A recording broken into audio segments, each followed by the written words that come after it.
Hello there. So, I'm pretty excited to be doing this. I'm pretty much doing my first Commentary Companions episode about a Star Wars movie.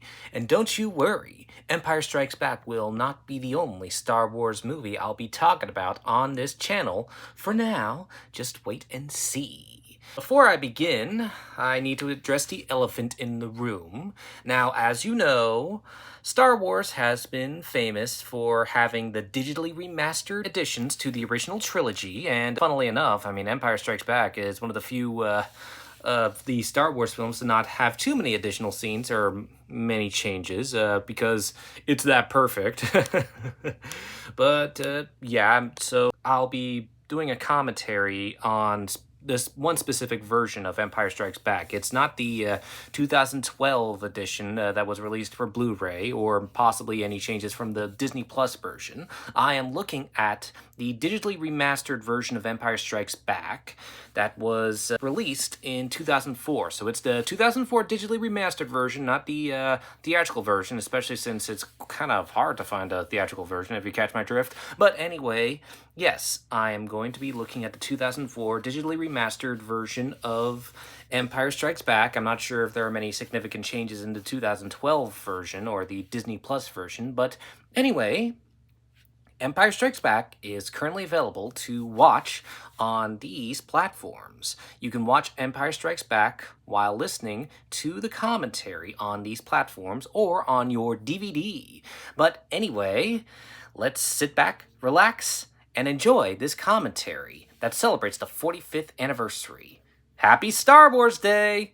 Welcome to Commentary Companions. I'm your host, Tony Garcia, otherwise known as Tony the Happy Nerd, and today we'll be doing a commentary on Episode 5 of Star Wars, The Empire Strikes Back, in honor of two things. One being May 4th, aka May the 4th be with you, and also due to the fact that this year in 2025, that The Empire Strikes Back was released 45 years ago, so just to celebrate the film's 45th anniversary, I'll be doing a commentary on Empire Strikes Back. And, you know, my timing is quite excellent about this, especially since, well, right after May the 4th, in 2 days, May 6th is when Empire Strikes Back was officially released in theaters to the public. So, I think that's perfect timing.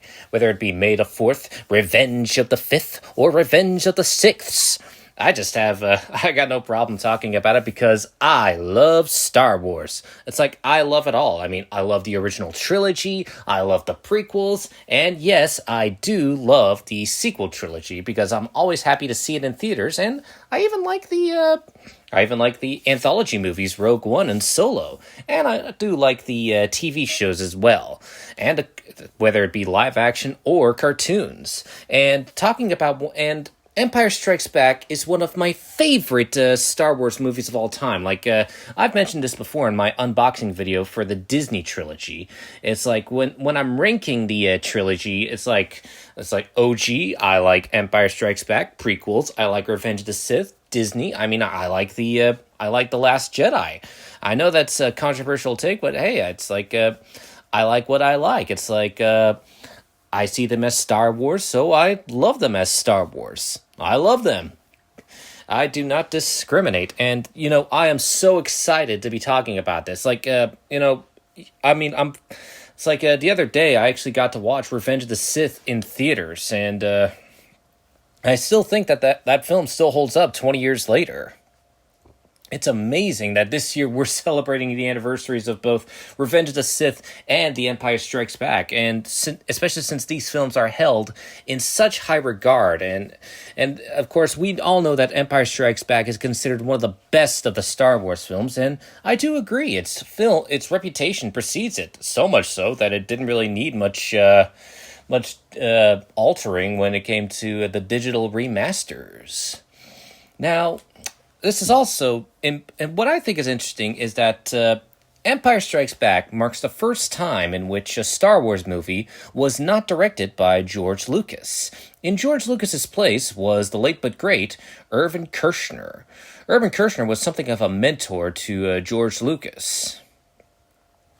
Before he was, before directing The Empire Strikes Back, Kirshner directed quirky independent drama films while working as a lecturer at the University of Southern California, which is where George Lucas attended.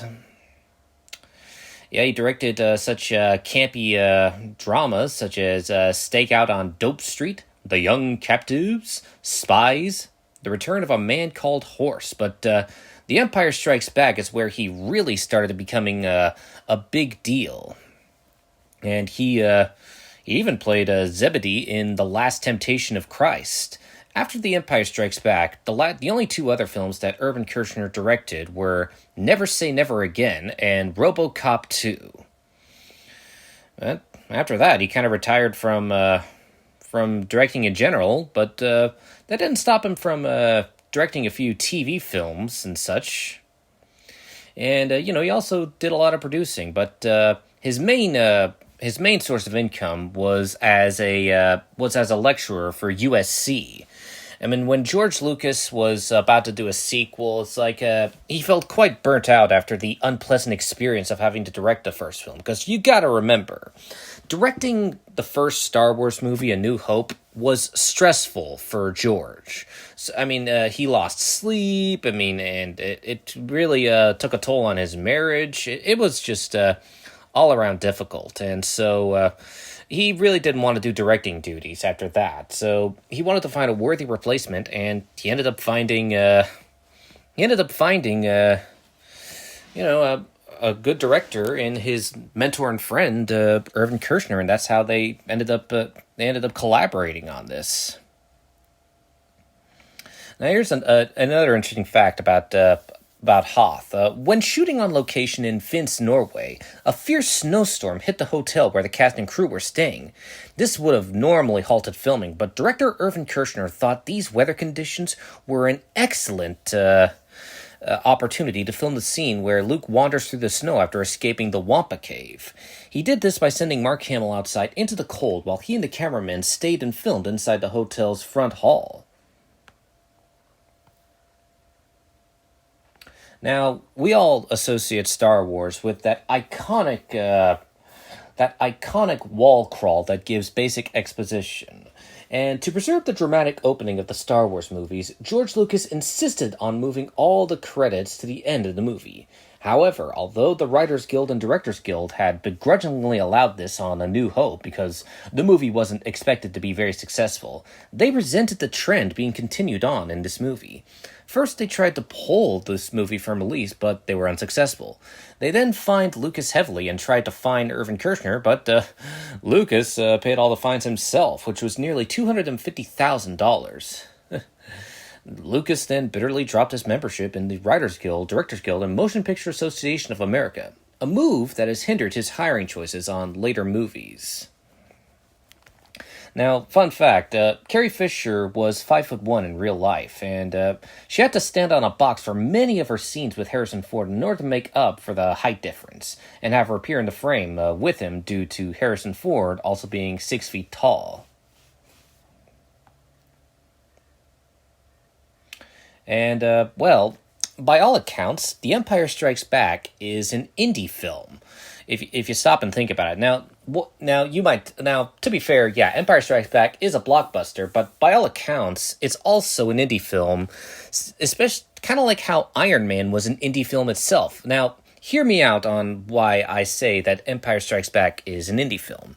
In order to avoid sharing creative rights, George Lucas decided to avoid using a major studio to finance this movie because when he filmed A New Hope, the funds for A New Hope were financially provided by its distributor, 20th Century Fox. One of the few times that Fox was ever hands-on involved with Star Wars, because for the most part, although they own distribution rights, all they've done is distribute the films up until Star Wars The Clone Wars.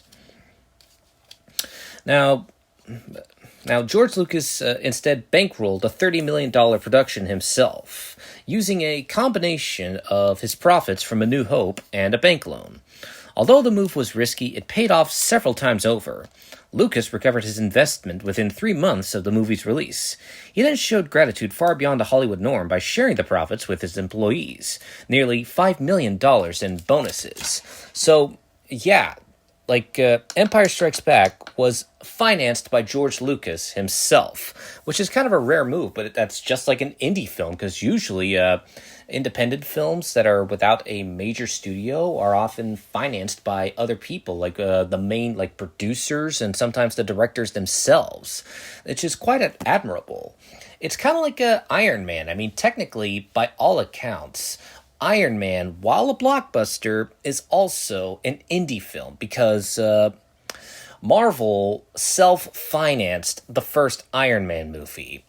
Iron Man was Marvel's first official self-financed movie after allowing other studios to finance their films, like Spider-Man and X-Men. But Iron Man was their first. All Paramount did was really distribute the film. It was all Marvel who self-financed, which is quite admirable. So it's kind of cool knowing that Empire Strikes Back and Iron Man, by all accounts, are indie films.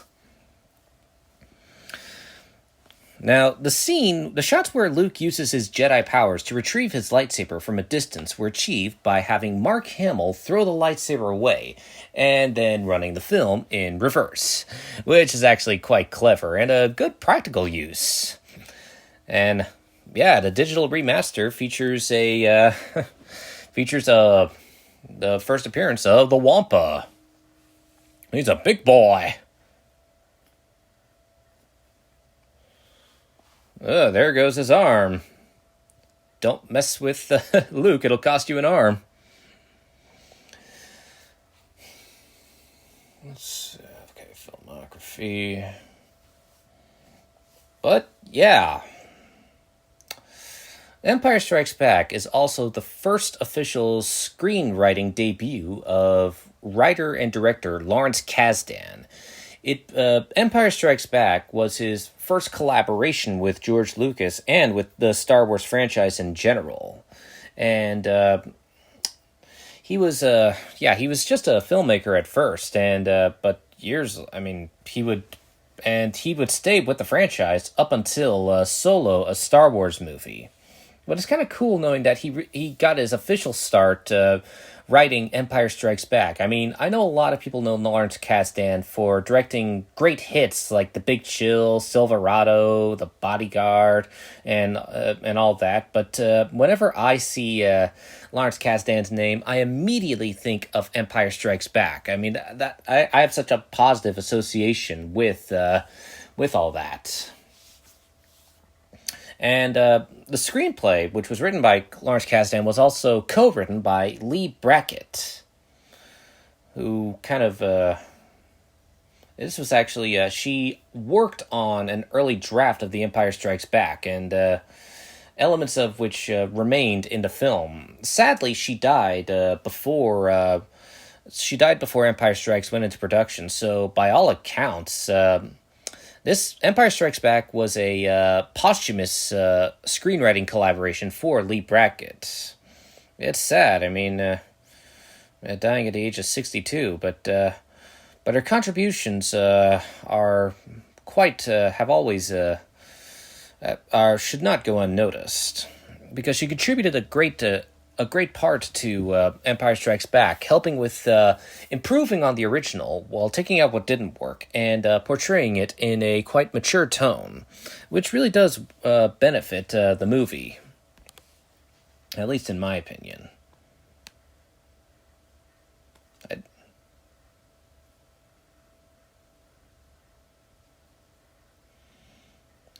Pretty bad odds.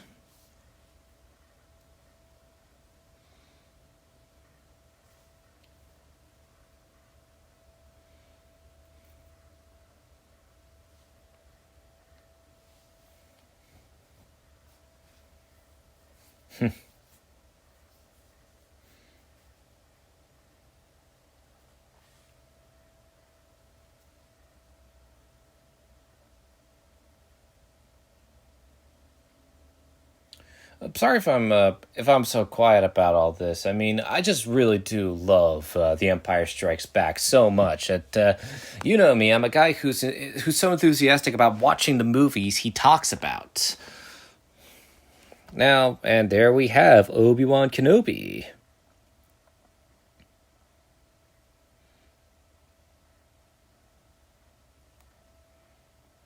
Now, during principal photography, it remained unclear if Sir Alec Guinness would return as Obi-Wan Kenobi, as he had just had an eye operation at the time.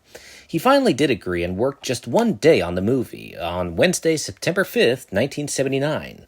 He arrived at 8:30 a.m. and completed his scenes by 1 p.m., for which he was paid a quarter of a percentage point of the movie's gross, which was worth millions of dollars. Quite impressive he was able to film all that in one day. But hey, that's the power of movie making.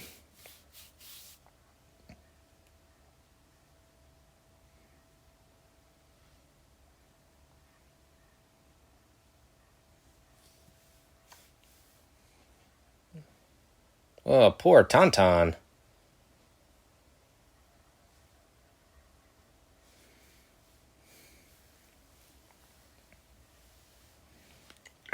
Excuse me.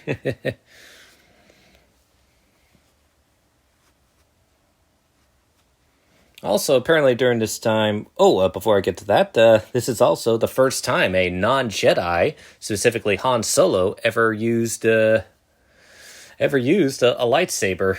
But hey, that's quite clever of him.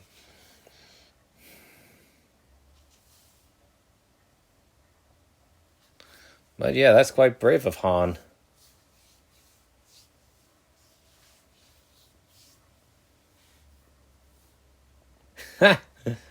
That's a good one.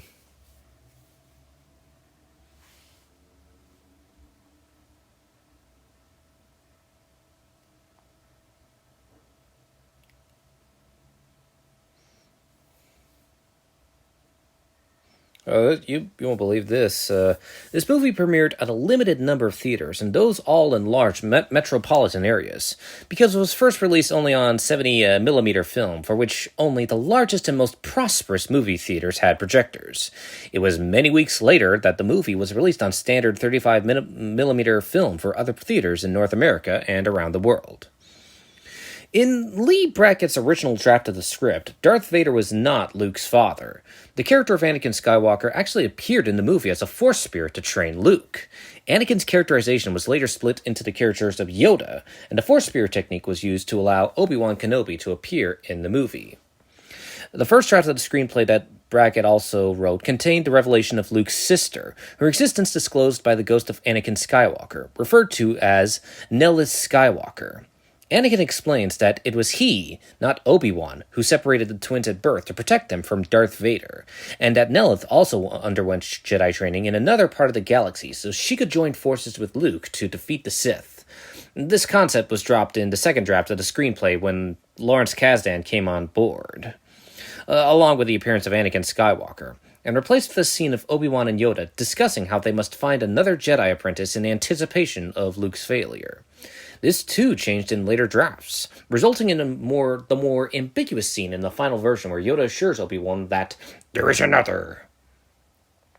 And apparently, before Empire Strikes Back started filming, Mark Hamill had gone through a car crash, so they had to accommodate all that. I didn't know about this, and I don't really see it as a big deal. Yeah, it doesn't look that bad. And fun fact, during the same year Empire Strikes Back was released, R2 and C-3PO appeared in 2 episodes of Sesame Street in Season 11, as well as in an episode dedicated to Star Wars in The Muppet Show, alongside Mark Hamill playing Luke Skywalker and Chewbacca in the latter. This was to celebrate the fact that Frank Oz would be starring in the new Star Wars movie. Which makes sense. Oh, laser brain. Laugh it up, Fuzzball. Laugh it up, Fuzzball is my favorite. Definitely one of my favorite insults, along with Chewie laughing. He has a funny laugh.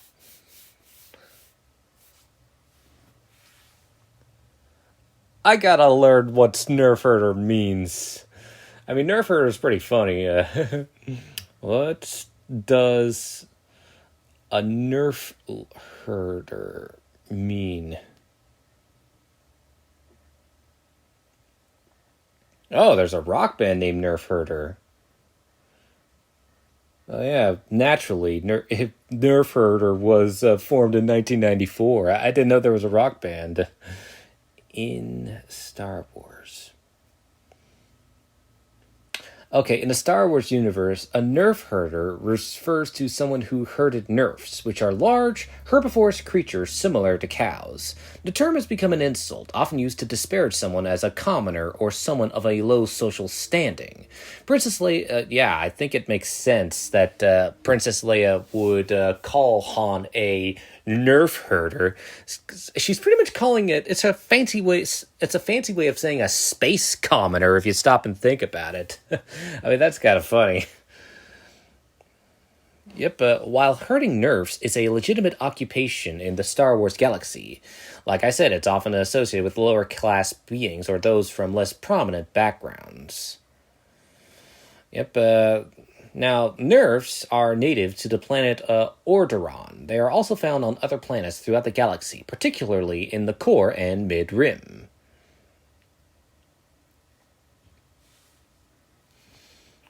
Uh-oh, that droid looks sus. That looks totally practical. I love that.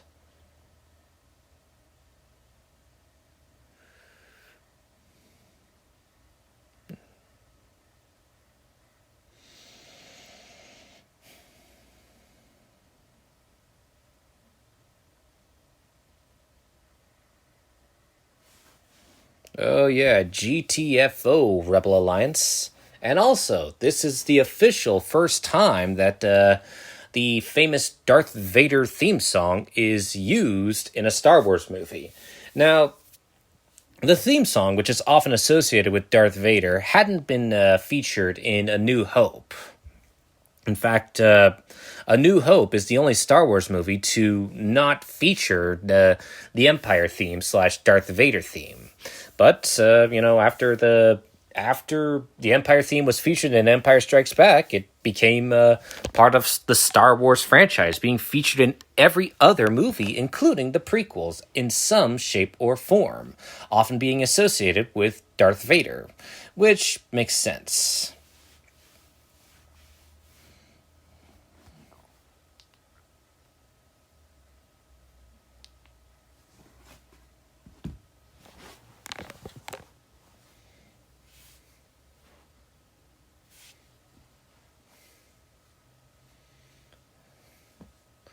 Oh yeah, I just it's great to hear James's voice.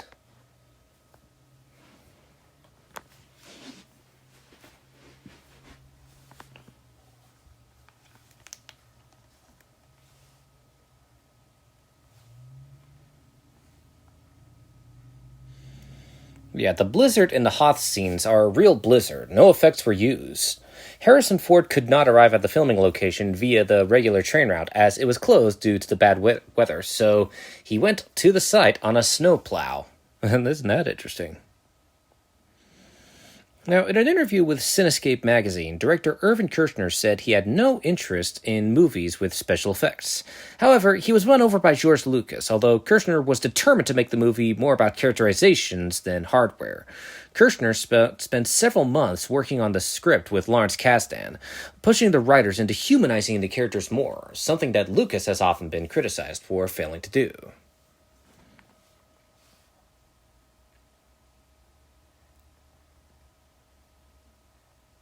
Now, the entire Millennium Falcon was built life-size for the first and only time for this installment.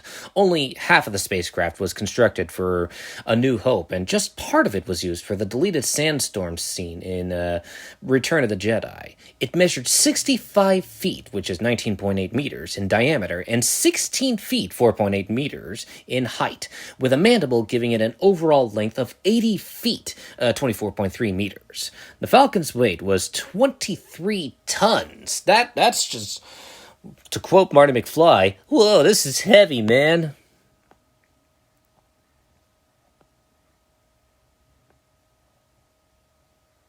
Now, After the various increases in budget, Empire Strikes Back became one of the most expensive of its day, and after the bank threatened to pull his loan, Lucas was forced to approach Fox.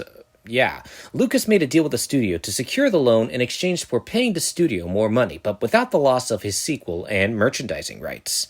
After this movie's box office success, unhappiness at the studio over the deal's generosity to Lucas caused studio president Alan Ladd Jr. to quit. The departure of his longtime ally caused George Lucas to take the first Indiana Jones movie to Paramount Pictures. Now, George Lucas had originally planned to only executive produce and finance the movie, leaving the directorial duties in hands of Irvin Kershner and day-to-day producing duties to Gary Kurtz. And yeah, this was also, if I recall, I believe that this was the first time Gary Kurtz collaborated on Star Wars. I mean, it wouldn't actually know. Now, the first time that Gary Kurtz ever collaborated with George Lucas as a producer was on American Graffiti. He did produce Star Wars as well, but The Empire Strikes Back would be the last Star Wars movie that Gary Kurtz would be involved with. With Star Wars.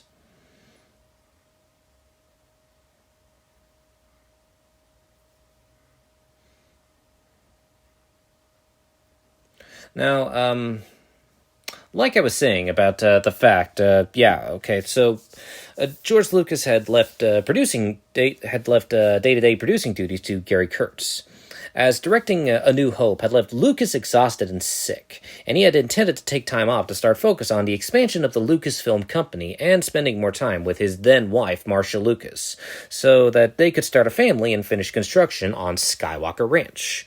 However, when production on this movie ran over budget and behind schedule, Lucas had to step in and take a more hands-on role, going on location to oversee filming and even directing portions of the movie. A disastrous rough cut of the movie proved to be incoherent during screenings, and facing the possibility of financial ruin, Lucas then re-edited the movie himself with even worse results. Extensive reshoots and further post-production effects work put enormous strain on his health, his marriage, and his relationship with Kershner and Kurtz. Though the movie proved to be an enormous critical and commercial success, Lucas would never work with Kurtz again, and his marriage with Marcia sadly dissolved a couple of years later.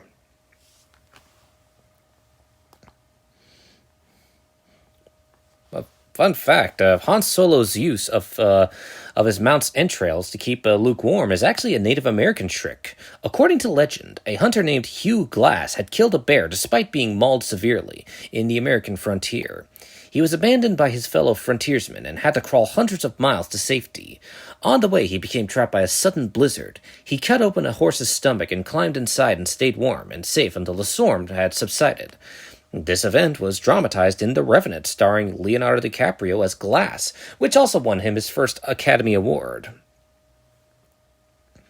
Now, Carrie Fisher traveled to the filming location of Finns, Norway, even though she was not scheduled to take part in any outdoor scenes. She did it in order to spend time with the cast and crew. Well, that's nice.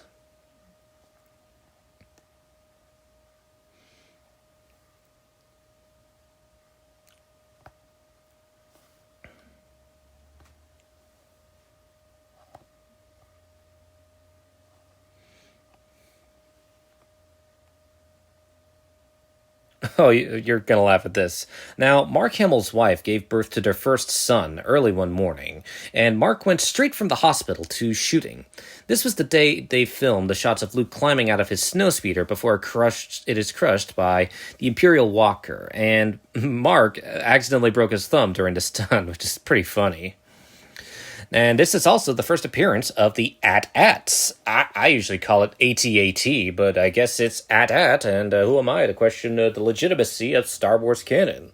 Now, the AT-ATs were inspired by the walking machines in H.G. Wells' War of the Worlds, and their appearance was based on gantry cranes, which are used in most shipping ports in U.S. walking patterns, and elephants were studied to make the movements seem as realistic as possible. I mean, they really do. They're a total standout. I mean, I think they really look cool in the snow and not on the sandy beaches. It's just, I'll always associate AT-ATs with snow, and the stop motion that's used for the AT-ATs really does hold up to this day. I mean, I'm also, as you know, I'm a huge fan of stop motion, and it's really cool seeing stop motion being used legitimately for such ambitious effects. And yeah, of course, the stop motion is provided by special effects artist Phil Tippett, who has pretty much worked on the original trilogy and has also worked on Jurassic Park and other films and even RoboCop. I mean, Phil Tippett is a mastermind with the stop motion, the king of stop motion in a way.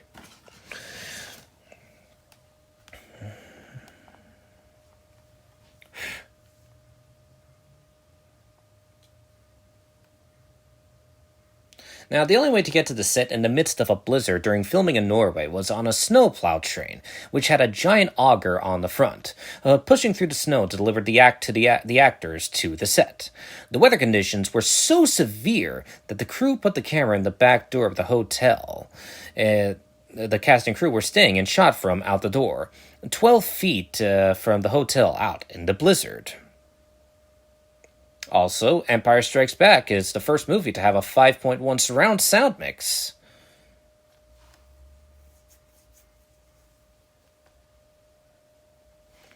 Now, director Irvin Kershner decided that for this movie, members of the Rebel Alliance would speak with American accents while the Imperial officers would speak with British accents to make the story analogous to the American Revolution. However, most of the supporting actors that appeared as the rebel personnel on Hoth were in fact British actors. Consequently, Kershner had to redub several of the scenes taking place at the Hoth rebel base with American voices in post-production.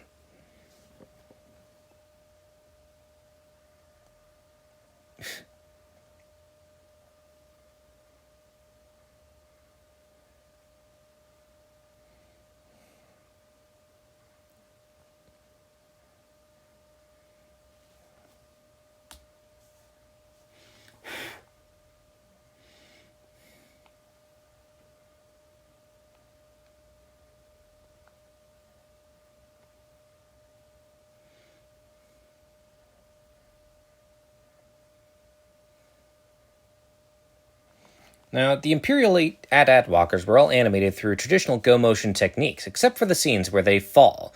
The walker which is tripped by cables and falls on its head, or the one into which Luke throws a thermal detonator which falls on its side. These were filmed in real time on high-speed cameras with precision-timed mini pyrotechnic charges.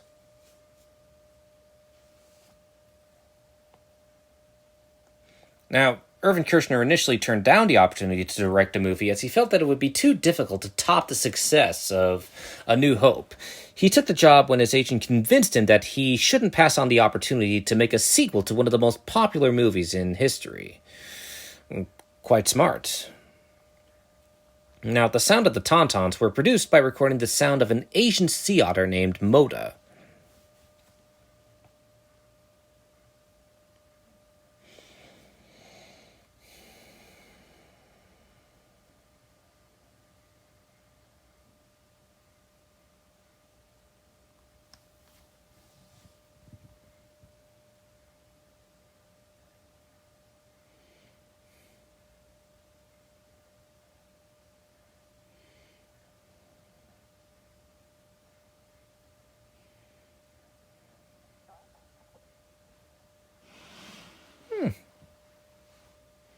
Okay, I think you're gonna find this fact heartwarming. Now, I love Shaun of the Dead. I mean, it's one of my favorite British horror comedies, and it's one of the reasons I appreciate British humor.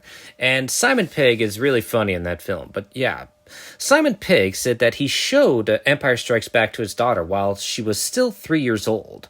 Upon seeing Yoda, she was astonished by his presence and said, "Daddy, he's real."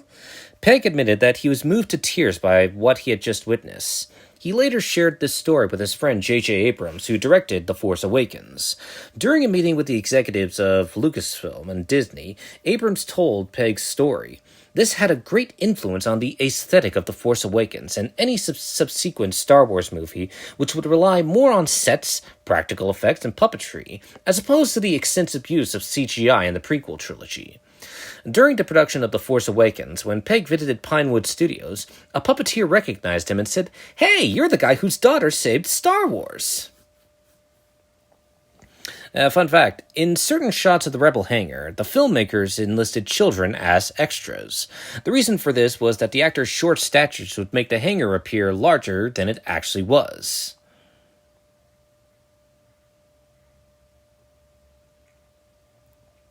Now, there seems to be many stories behind Sir Alec Guinness and his role as Obi-Wan Kenobi.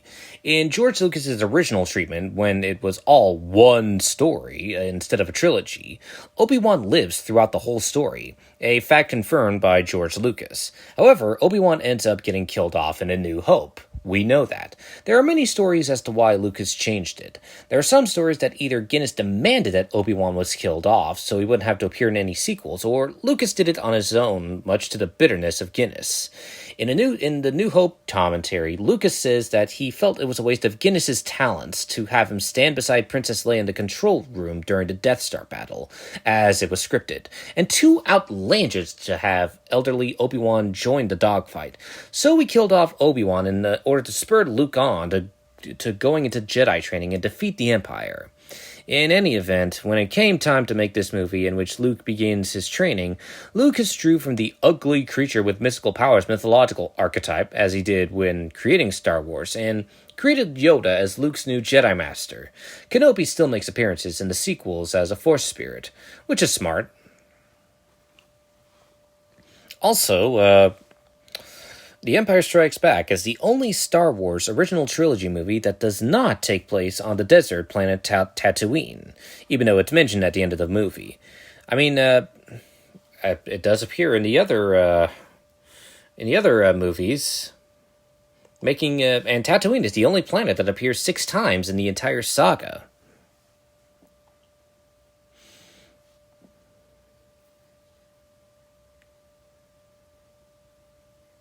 And so a meme was born.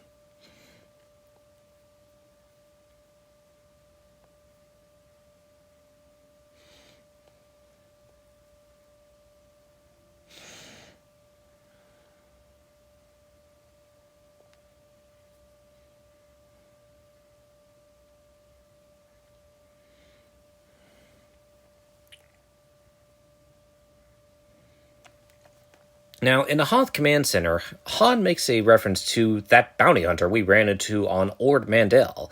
An audio drama based on this, Rebel Mission to Ord Mantell, was released in 1983 as a national public radio drama, and later on 3313 LP. It featured the voices of many of the original cast.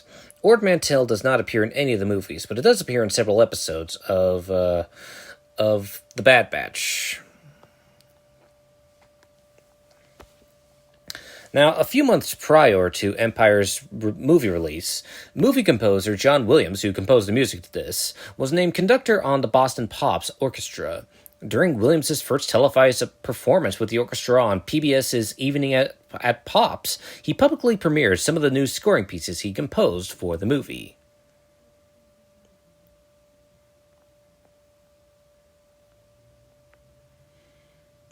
Now, a total of 64 sets were constructed for this movie, which is amazing.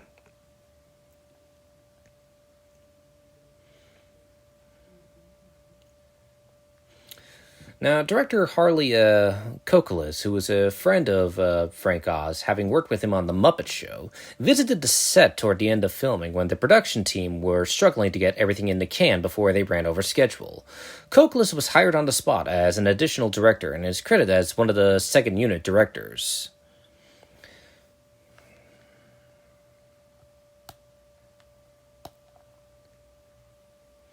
Now, the sound of R2 moving was produced by recording the sound of a car window motor in operation.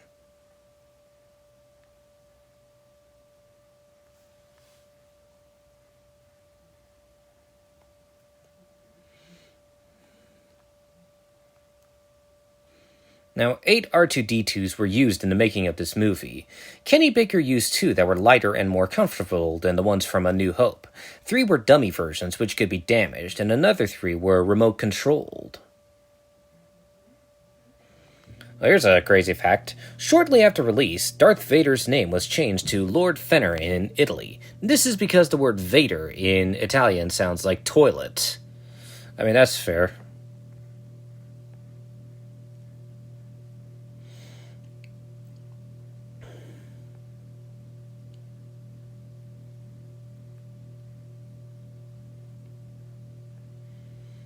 Now, several crates of simulated snow as seen on the Hothanger set were taken along to Finns, Norway, just in case there was not enough real snow lying about. Oh yeah, what could possibly go wrong?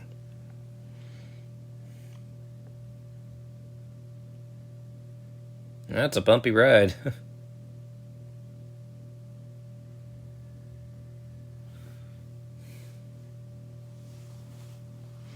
Now, producer Gary Kurtz was initially reluctant for George Lucas to hand over the reins to another director. It was only because Lucas trusted Irvin Kershner, his former teacher at USC, that Kurtz agreed to the move. Now, the Millennium Falcon was constructed in a hangar at Pembroke Dock, Wales, where great flying boats were made in the 1930s. It was brought to Elstree Studios, London, England, in 16 interlocking sections by a convoy of trucks. After reassembly, the Millennium Falcon was floated into position on the then brand new Star Wars stage by means of compressed air pads similar to those used on a hovercraft. And The Empire Strikes Back was filmed at the same studios as Stanley Kubrick's The Shining. Author Stephen King visited the set, and many aspects of the movie affected King's later work. Director Kershner was nicknamed Kirsch on the set. King's novel, It, features a character named Mrs. Kirsch, who sounds like Yoda. Which reminds me, I better finish the rest of the It novel.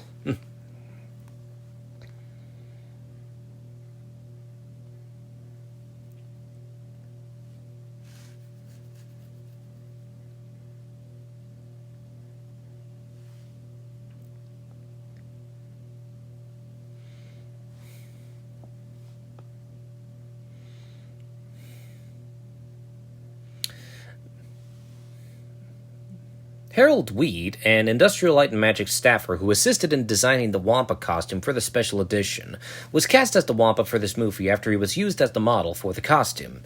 As he is 6 feet tall, the ice cave set for the reshoots was built with a height of 4.5 to 5 feet to create the illusion of the Wampa being closer to 8 or 9 feet in height. That's actually, pretty clever. Now, second-unit director John Barry joined Empire Strikes Back after quitting Saturn III following a dispute with the late Kirk Douglas. Sadly, Barry died of meningitis during production after collapsing on set. To create the Wampa's roar, sound effects artist Randy Thorne recorded the noises made by an elephant in the Oakland Zoo. Sound designer Ben Bird and the movie's sound team then recorded the cries of a sea lion at the Marineland at the Pacific Public Oceanarium and mixed that on top of the elephant recording to produce the final effect. Now, Mark Hamill had to embark on a brutal weightlifting routine to prepare for this film, as it required more stunts and sleeveless scenes compared to the first film.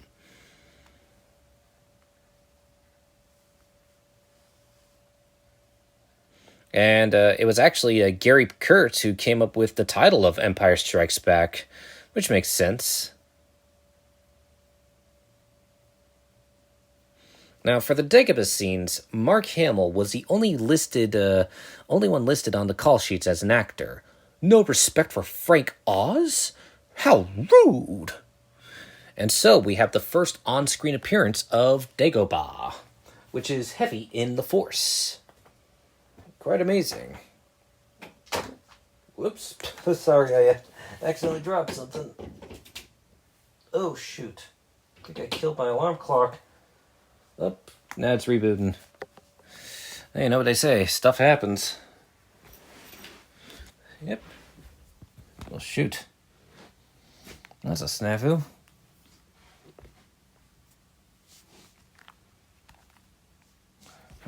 You know, R2 won't obey orders.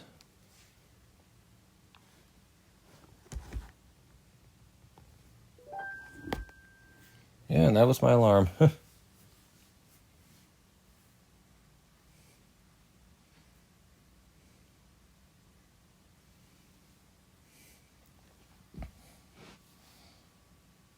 Yeah, famous last words. Oh, whoopsies. You know, part of me kind of wishes that we could hear what R2 is actually saying, but I think, you know what they say, less is more. Uh-oh. Better watch out, R2. The book Star Wars, the annotated screenplays, reveals that when the script for this movie was first written, the idea of it being episode 5 of a 9-part serial had not yet been thought of, and it was at one point called Episode 2, naturally.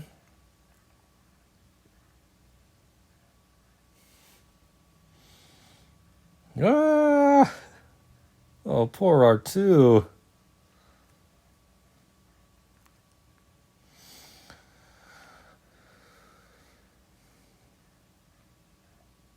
Incidentally, Empire Strikes Back was released the same day as The Blues Brothers, which also features Carrie Fisher and Frank Oz.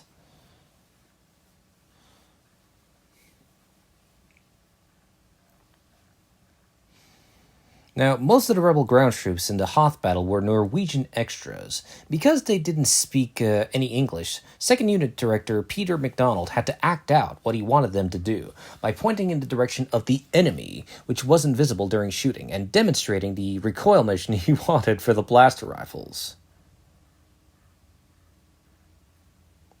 Now, the opening 20th Century Fox fanfare music was specifically re-recorded for the movie by John Williams in the London Symphony Orchestra, unlike the first movie, which used the original recorded version from 1954.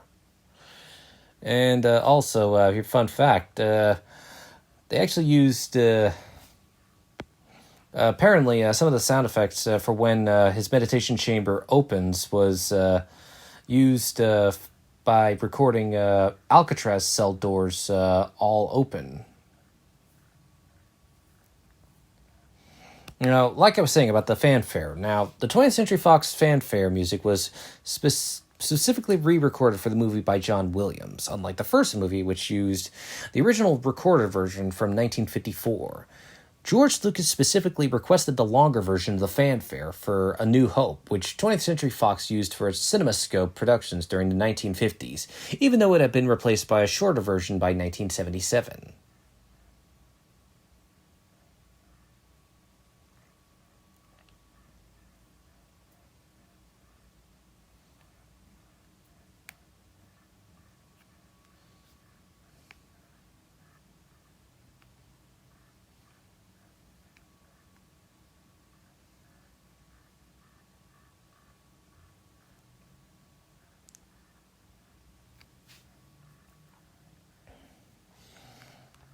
Now, Harrison Ford was not expected to take part in the location filming in Norway, which represented the scenes based on the ice planet of Hoth. So his costume was made for the stage, and consequently not very well insulated. At the last minute, weather conditions were such that the schedule needed to be changed, and it was decided to shoot his scenes in Norway instead. Further scenes with the Wampa were shot and later cut. R2 encountered one within the rebel base where it was killed by troopers. Later, the beasts were lured into a prison within the complex. In the completed movie, a medical droid is seen examining the wounds of a Tauntaun killed by a Wampa, and Princess Leia mentions the creatures while discussing the Imperial probe droid. A scene filmed but cut had Han, Leia, and the C-3PO running through a corridor. Han went to take a shortcut through a door with a sign on it, but Leia warned him that's where those creatures are kept. They run off, but not before C-3PO rips off the sign, hoping that the stormtroopers will enter the room. They did. A few seconds of this last scene can be seen in the theatrical trailer on the DVD.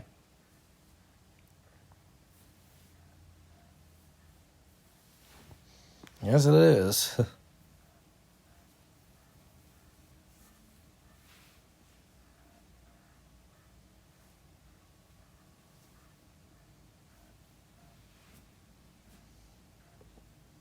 Familiar with the Force.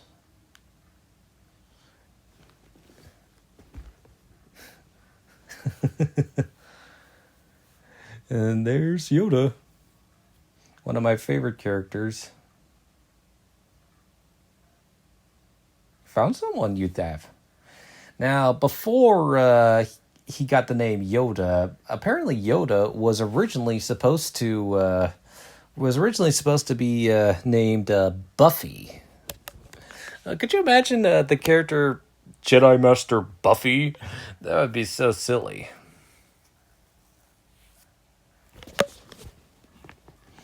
I have to admire the fact that Yoda developed a sense of humor after after being on Dagobah.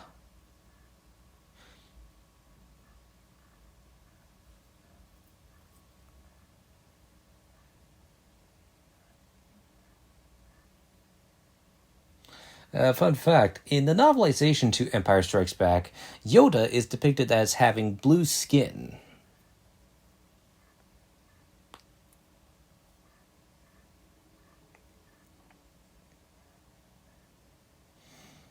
But yeah, this is Yoda's first appearance, which is funny. I mean, he's appeared in every other of the other six films except for A New Hope, which is fair.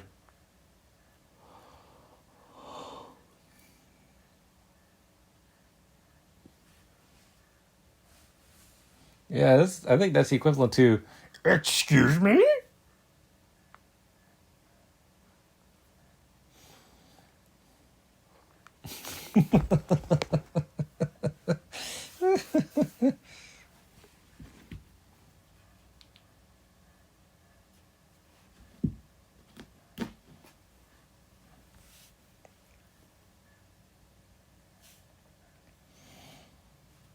Now, before Frank Oz was cast as Yoda, originally originally Jim Henson was considered for the voice of Yoda, but he turned down the role because he was busy working on The Great Muppet Caper. So he suggested to George that he should cast Frank Oz as Yoda, and the rest is history. I mean, to me, Frank Oz is the best voice to Yoda. I mean, it was a very wise decision. Apparently, the Yoda puppet was a lot heavier than Frank expected. I mean, he did not expect it to be so heavier than the usual puppets that he's operated over the years.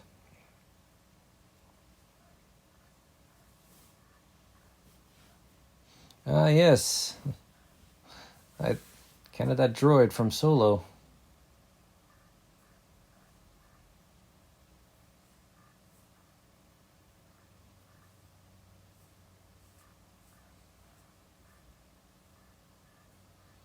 I think Chewbacca said, "Got it."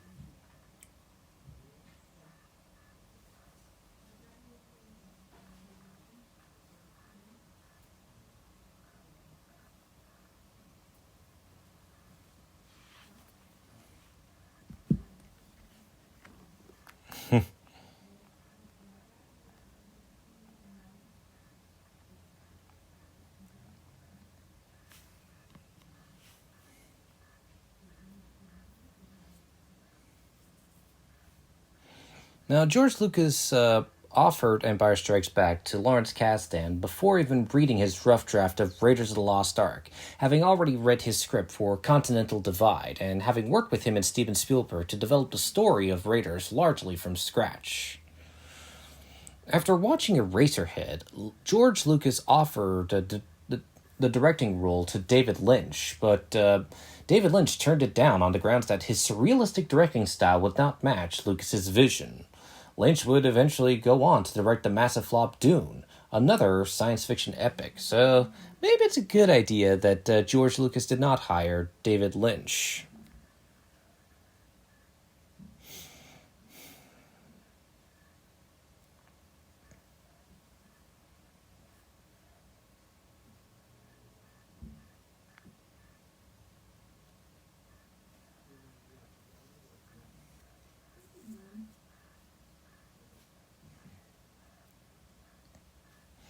Now, Mark Hamill appeared on the BBC TV show Jim'll Fix It, on which a boy named Daniel visited the set on this movie and met and spent the day with Mark Hamill.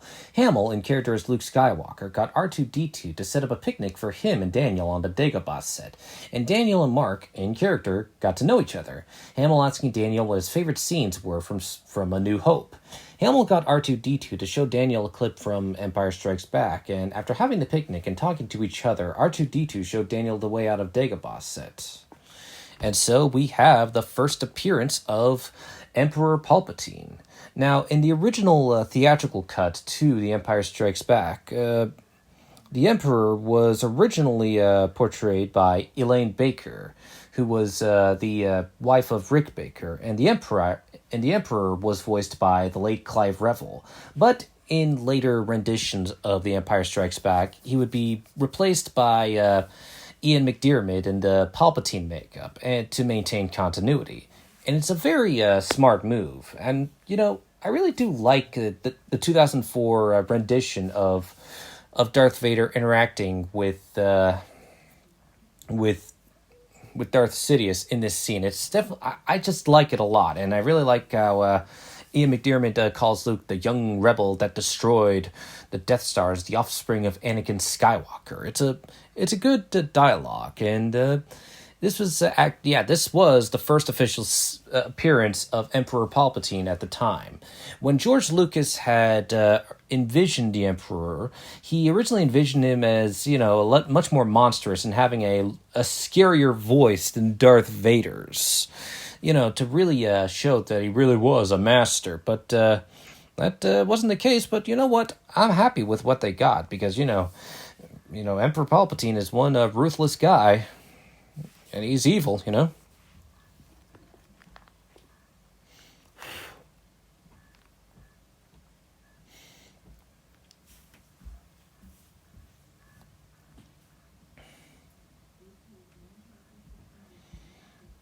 Yeah, it's actually in this scene we learn that Mark Hamill is left-handed.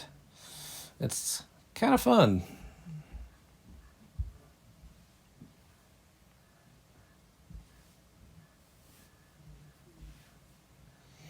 Now, David Cronenberg thought that Empire Strikes Back was the only film of the trilogy that was well photographed, and he began working with cinematographer Peter Susskitzky on all of his films, beginning with Dead Ringers.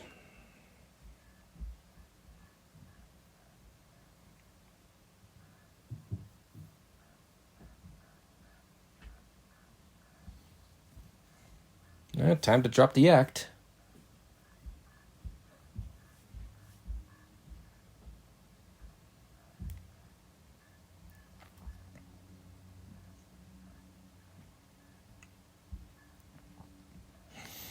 Now, at the time of its release, this was the third highest grossing film worldwide, after A New Hope and Jaws.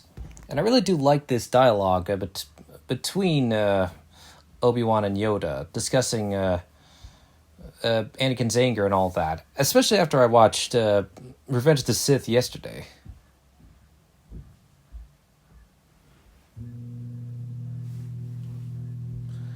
Which meant I think he might have. I think Yoda might have. I think he might have started. I think Yoda must have started training Jedi at age 100, since he did die at 900, or maybe it was 97 when he started training Jedi.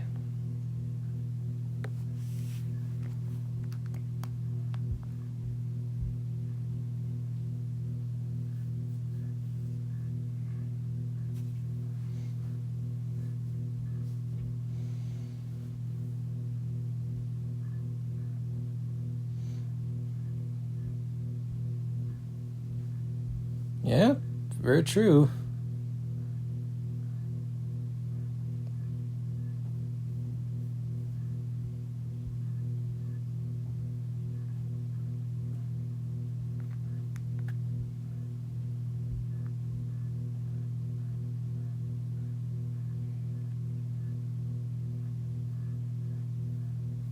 Famous last words.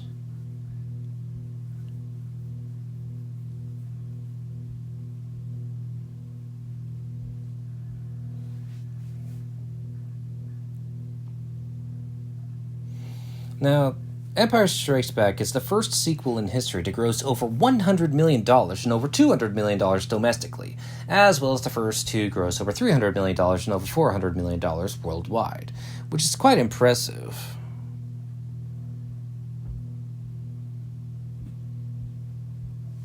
Well, you might laugh at this.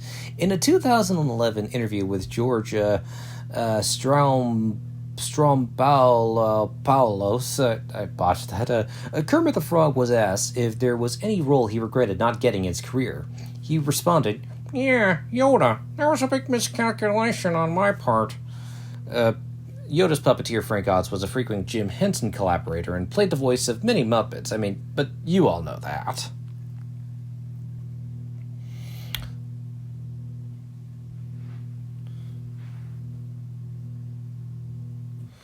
Yeah, this is this you might smile at this. In an interview for Severin Films, veteran horror and B-movie icon Jesus Franco states that one day he met his good friend, makeup artist Stuart Freeborn, and was surprised when Freeborn said, "You're not furious with me?" When Franco asked why he should be furious, Freeborn said that the inspiration for Yoda's face and movements was Franco. Franco was not angry at all, thanked him, and said that he liked Yoda very much and was honored.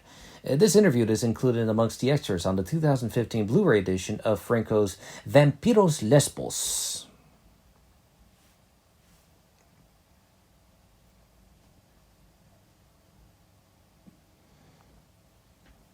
You might smile at this. George Lucas has the head of a stormtrooper and an R2-D2 in his office.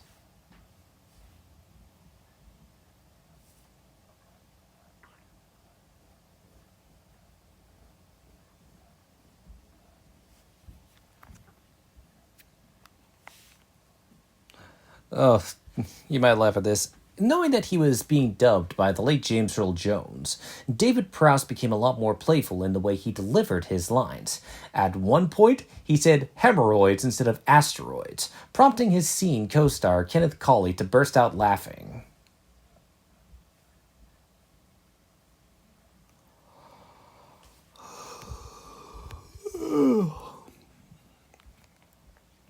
And the snow on Hoth was made of baking soda and microscopic glass bubbles.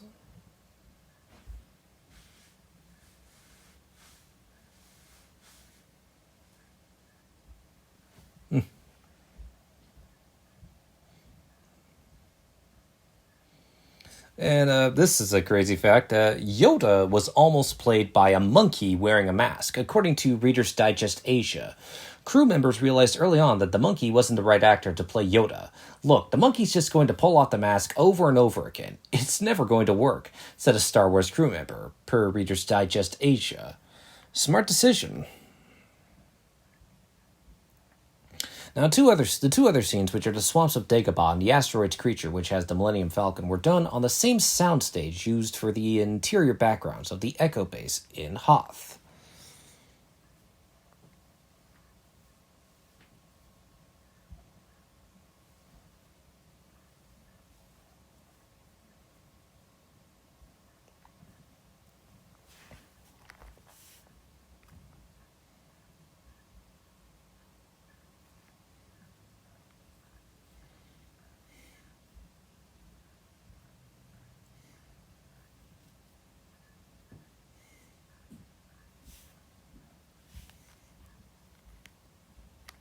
Yep.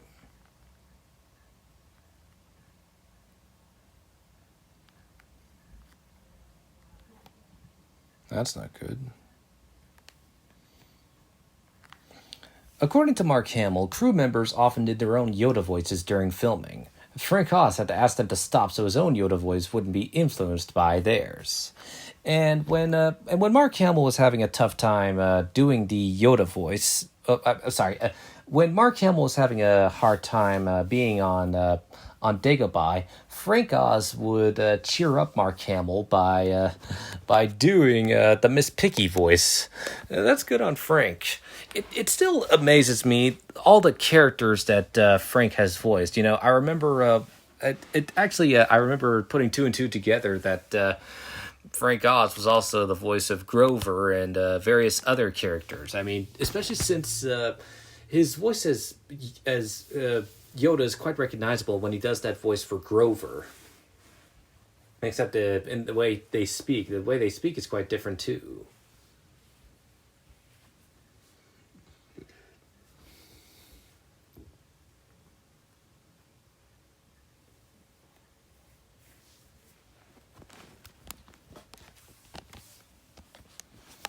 Quite metaphorical.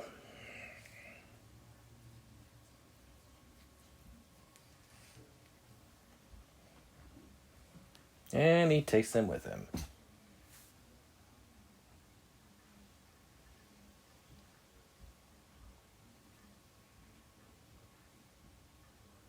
Now, George Lucas said the reason he had Yoda talk backwards was because he thought it would make kids in the audience pay more attention to what he was saying. Yeah, interesting, that is. And now, Lucas had a simple answer for why Yoda talked backwards. George Lucas explained, Yoda had a very distinctive way of speaking and was done purposefully. If you're speaking regular English, people don't listen that much, but it's hard to understand what someone is saying. People focus on it. Yoda was basically the philosopher of the movie, and I had to figure out a way to get people to actually listen to these long talking scenes, especially 12-year-olds.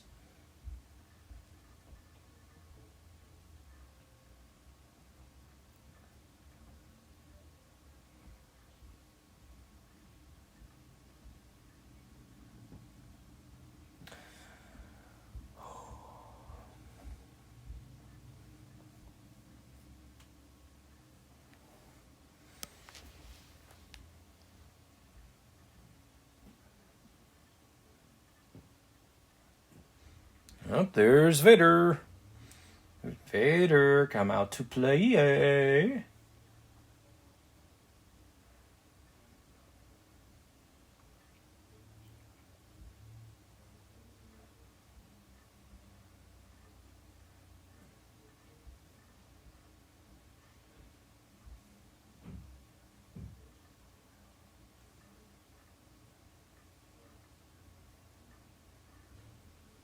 Off with his head.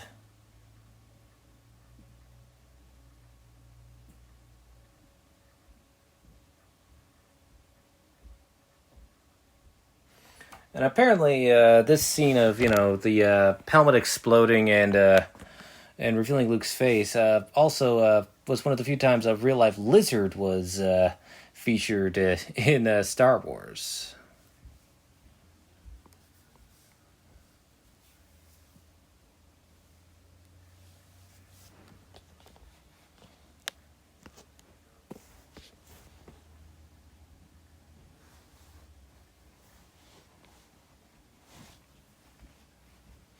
According to director Paul Verhoeven at a Q&A session in Helsinki, Finland during the 2012 Night Visions Film Festival, he was under consideration to direct this movie based on his work on his movie Soldier of Orange. He was invited for a meeting with the producers and brought with him his newest movie, Spetters, of which he was proud and wanted to screen for the producers. After the screening, he never heard from them again.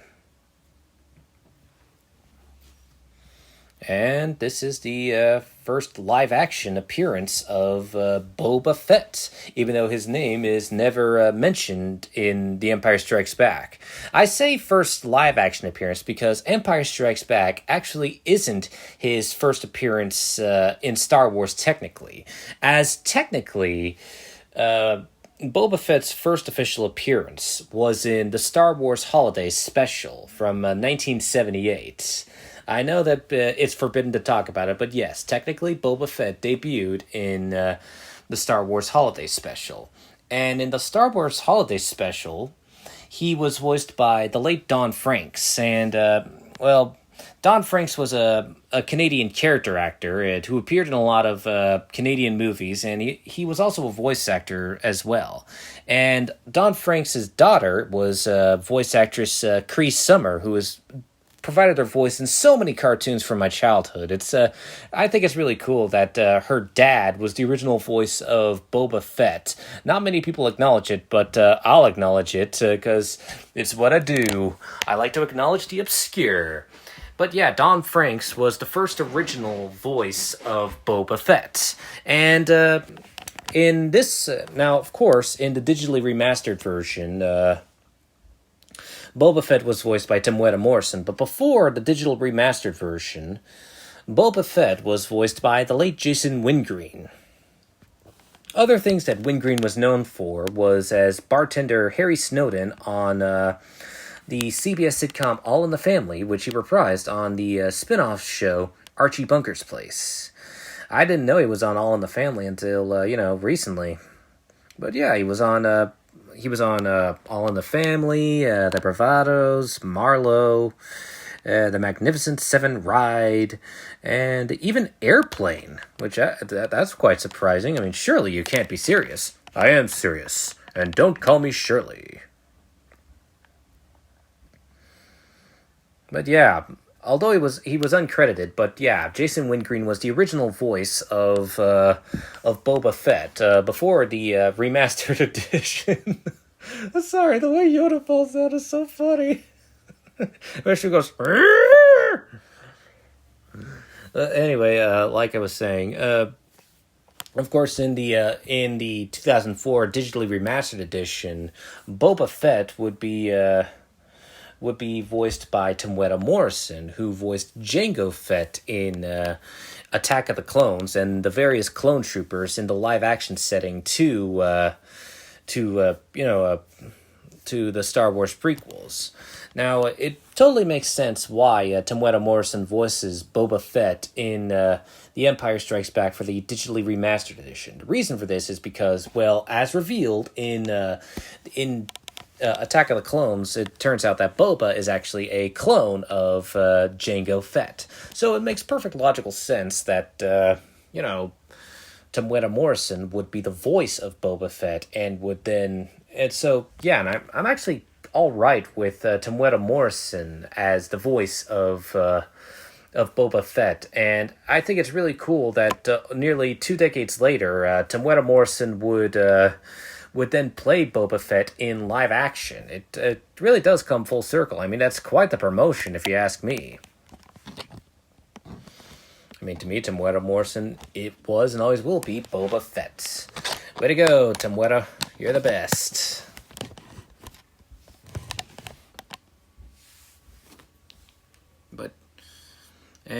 Physically, Boba Fett is played by Jeremy Bulloch.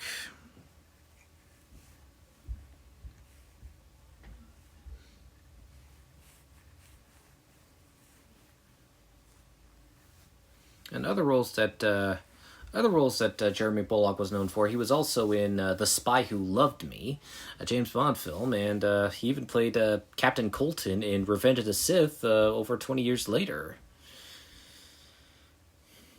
He was even in a serial for Doctor Who. Pretty cool.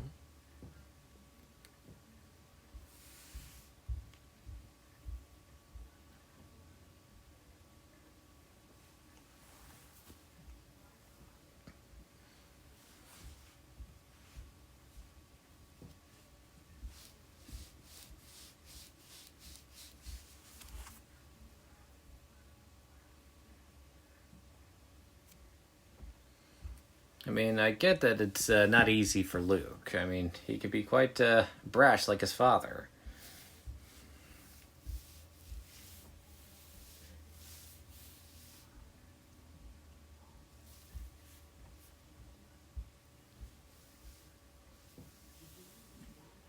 And, I think it makes sense that Yoda's able to do it because he's had centuries of experience to use the Force and lift everything with his mind.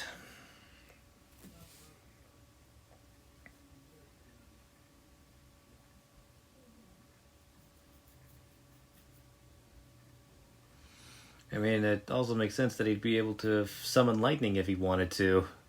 I never tried to underestimate the power of the Force. And this scene is paired wonderfully with John Williams's composition. And well, I don't know if I've ever mentioned it, but John Williams is one of my favorite movie composers, right up there with Danny Elfman. And it's like, yeah, Star Wars is the reason I know who John Williams is, and to his credit, Williams has composed for all 9 live-action films, so it's great to see him loyal to the franchise, as he's produced so many iconic scores and theme songs for characters. And even have some. I even put some of his music on my playlists on Apple Music and Spotify.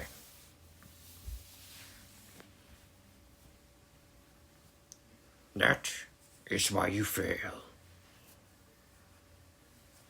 But it's one quote that I don't get. If do or do not, there is no try. I mean, I like how Star Wars Rebels pretty much then says, well, how can I do if I don't try?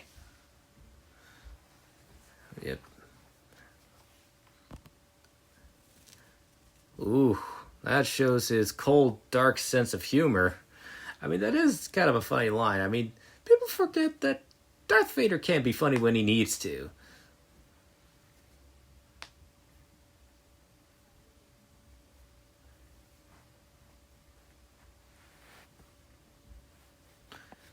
Also, it's really cool knowing that Vader's suit is much more detailed. Which is pretty cool. And personally, if you want my opinion, I think Darth Vader's much cooler when his mask has black eyes instead of the red eyes that were established in A New Hope. That's just my opinion. I think the black looks cooler.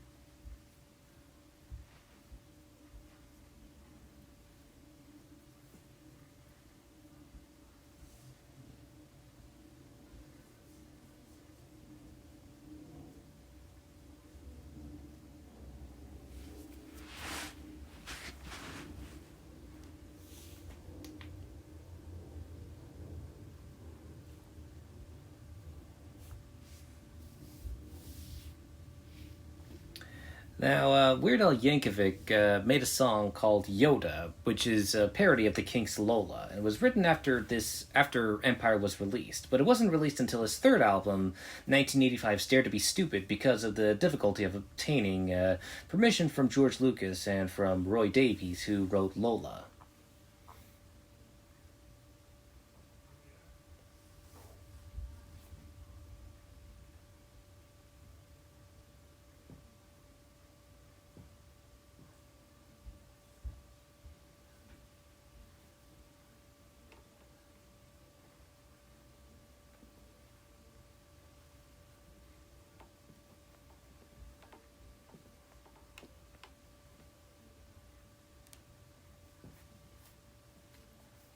What I find interesting is, unlike the other 2 movies of the original trilogy, Darth Vader does not appear until about 20 minutes into this movie. In the other 2 movies, he first appears in less than 5 minutes after the start.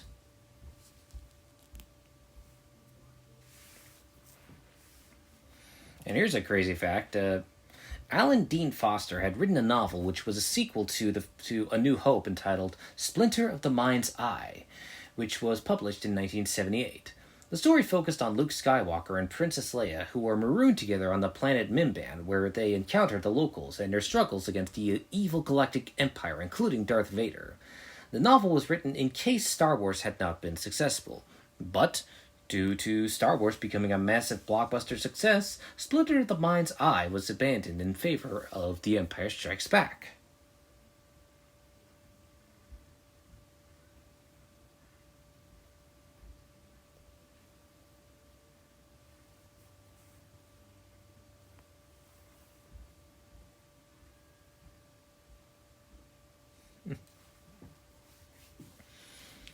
although Luke is occasionally seen holding his blaster, most notably in Cloud City, he never fires it.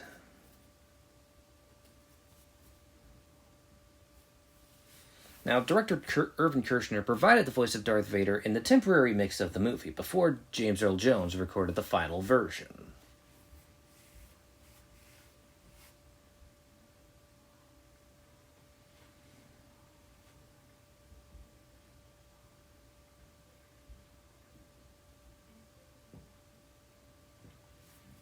Not a smart move.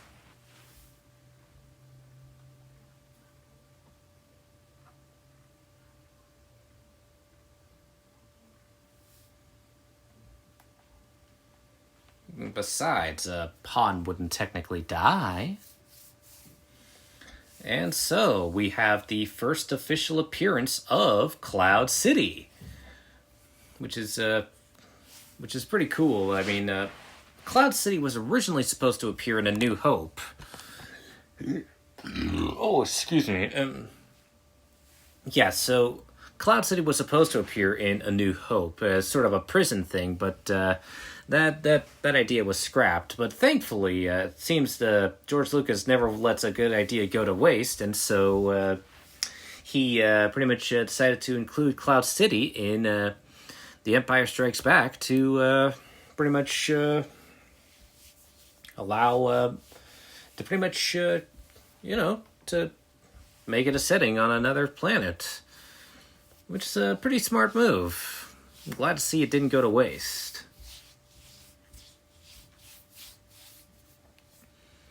But yeah, that Cloud City looks nice. What a view. Even if it is just a matte painting, but it's a lovely matte painting. Yeah, a lot of the original sets for Empire Strikes Back were actually matte paintings to really make a perspective of a large, grand scale, which I think works.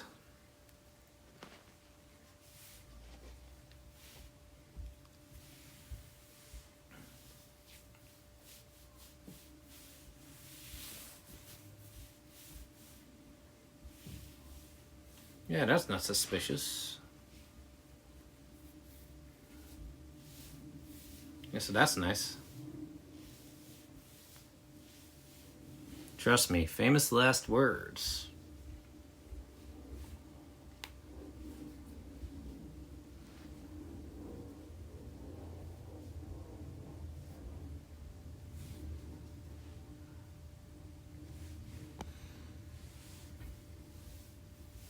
And this is the first official appearance of Lando Calrissian in the Star Wars franchise. And I know that technically Lando's a double-crosser, but I still like him. And I think Billy D. Williams' portrayal of Lando really does help. And this is actually an important fact. It's like Billy D. Williams was the first major black actor to play a major role in the Star Wars franchise, which is really important, and I'm glad that he's featured. Good old-fashioned roasting. What have we here? Yeah, sometimes I say that too.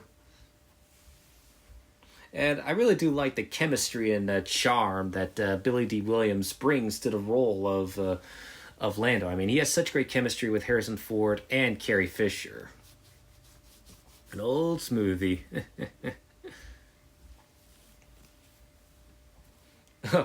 Lando doesn't give a yuck.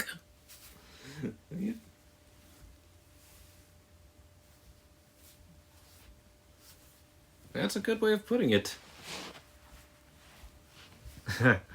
Now, actually, here's an interesting fact. Before Harrison Ford was officially cast as Han Solo in A New Hope, Billy D. Williams actually did audition for the role of Han Solo, but, that never worked out. But, I'm kind of happy because, Harrison Ford is Han Solo, and I do think that Billy D. Williams is perfectly suited for the role of Lando Calrissian. He plays him so smoothly and so well. I mean, I'm really glad about that. Well, I don't know what ichuta means, but it must be an insult term in Droid. I don't speak Droid, but you know.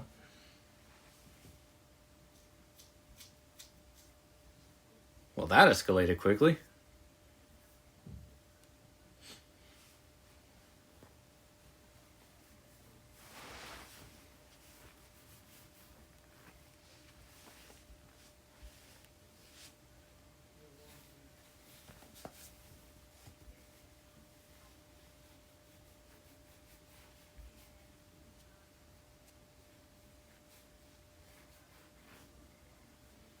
Which is fair.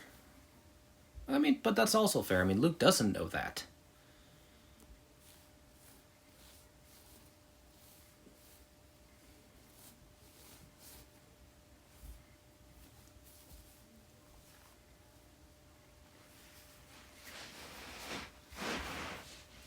Yep. Listen to Obi-Wan.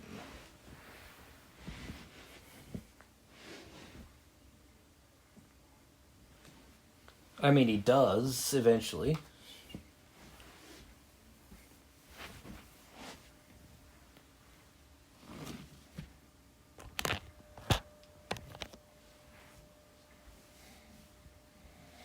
Yeah, I mean, that's also a fair argument.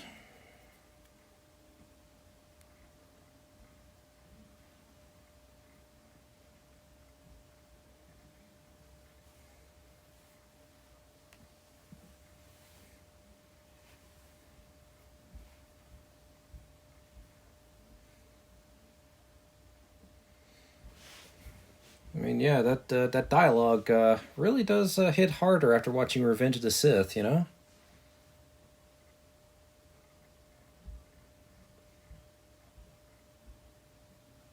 And yeah, that's true.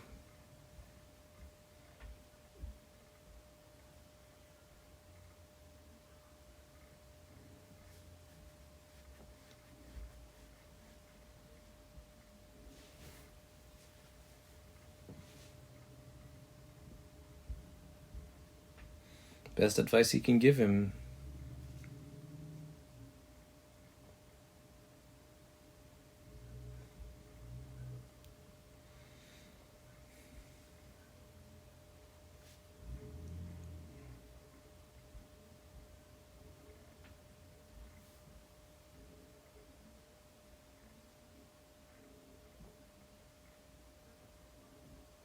There is another.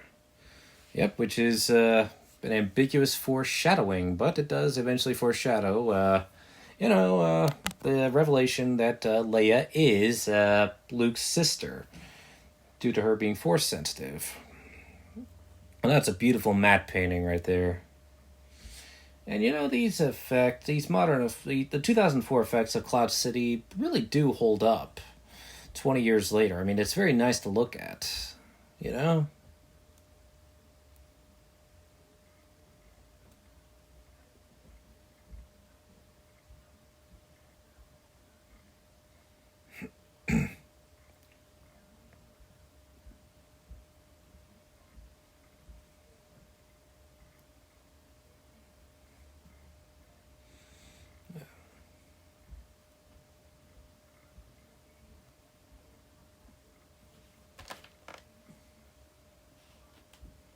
Yep.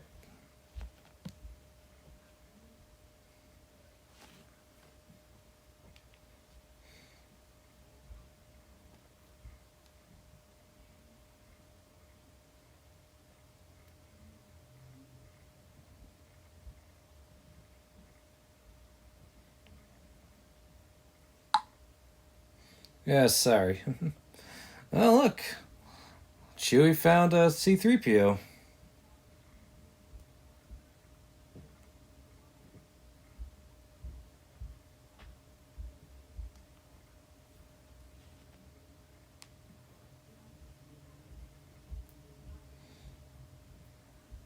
Oh, sure, it'll be super easy.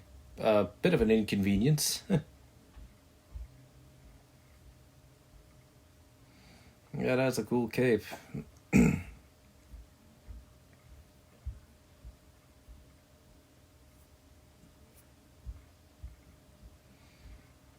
Ooh, I think Han might be jealous.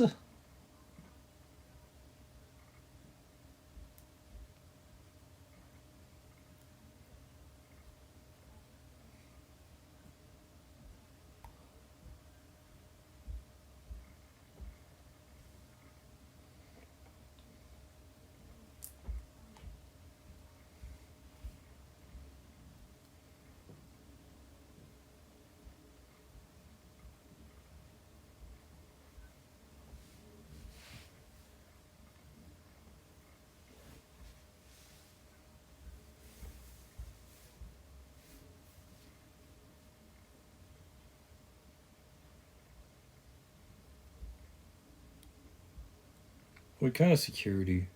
Chewie wonders. Egad! What a backstab!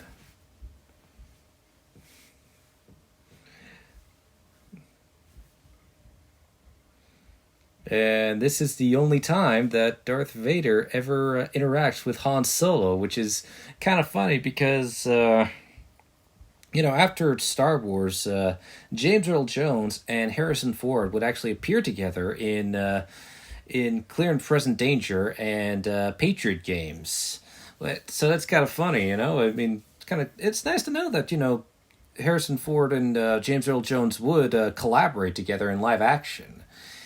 And it's almost like when that time when although they're not seen technically not seen together, it's kind of cool knowing that Carrie Fisher and James Earl Jones both appeared together in an episode of Big Bang Theory. That must not be a very pleasant torture scene.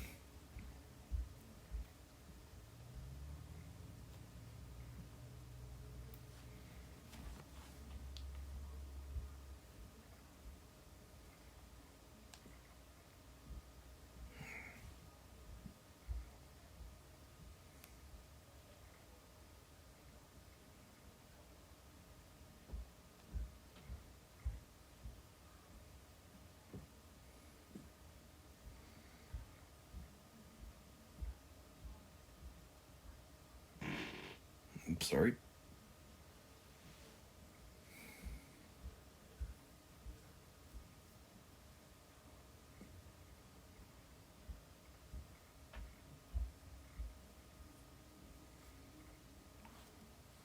Oof, C-3PO's head is on backwards.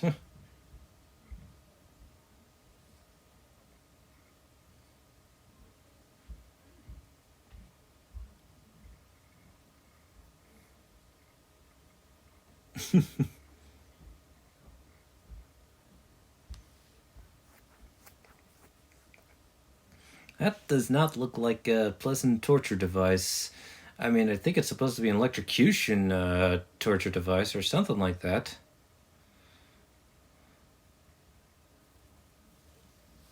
Either way, it's not pleasant.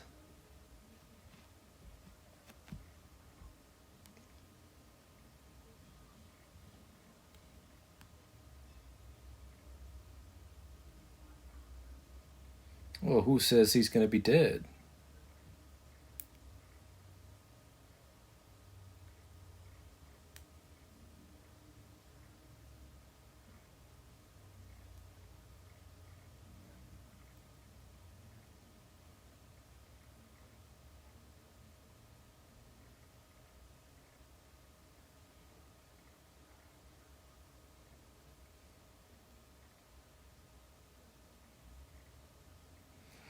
And I really do like the how Robot Chicken pretty much spoofed the whole "I have altered the deal, pray I don't alter it any further," and it just gets funnier and funnier. It's just funny.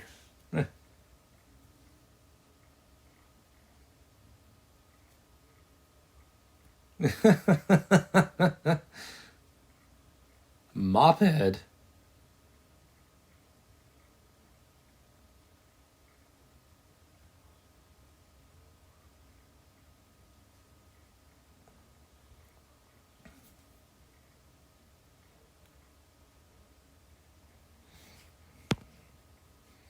Yeah, you're quite scruffy looking. Yeah.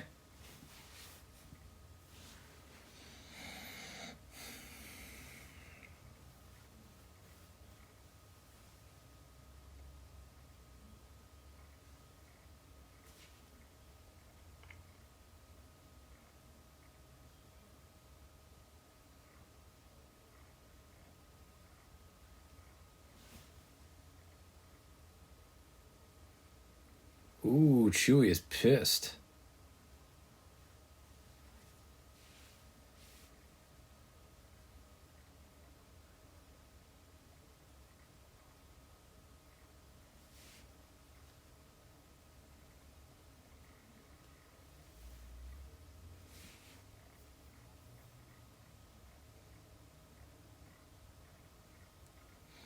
I mean, I don't blame Han for punching him. Here's a funny fact. Apparently, whenever Billy D. Williams would, pick his daughter up from school after Empire Strikes Back, a lot of kids would constantly argue with him over Lando betraying Han. So, yeah, a lot of kids were angered at him. But I see Lando as a victim of unfortunate circumstances. I mean, he was forced against his will to do this. It's like either, he's forced between, his friendship and protecting his people. And I totally get why he would want to protect his people. I mean, it's understandable, even if I don't condone it.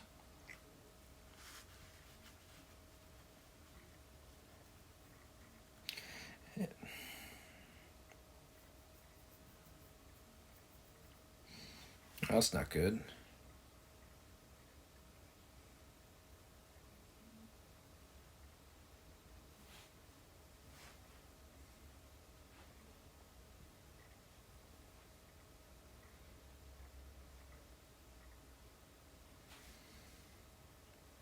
Sorry, pardon me. I'm just admiring the effects.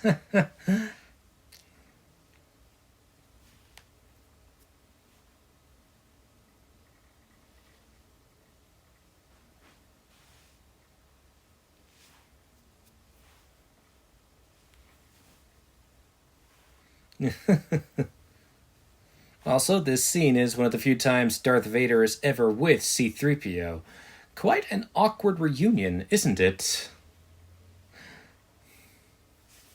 Yeah, not exactly the best reunion for C-3PO and Darth Vader.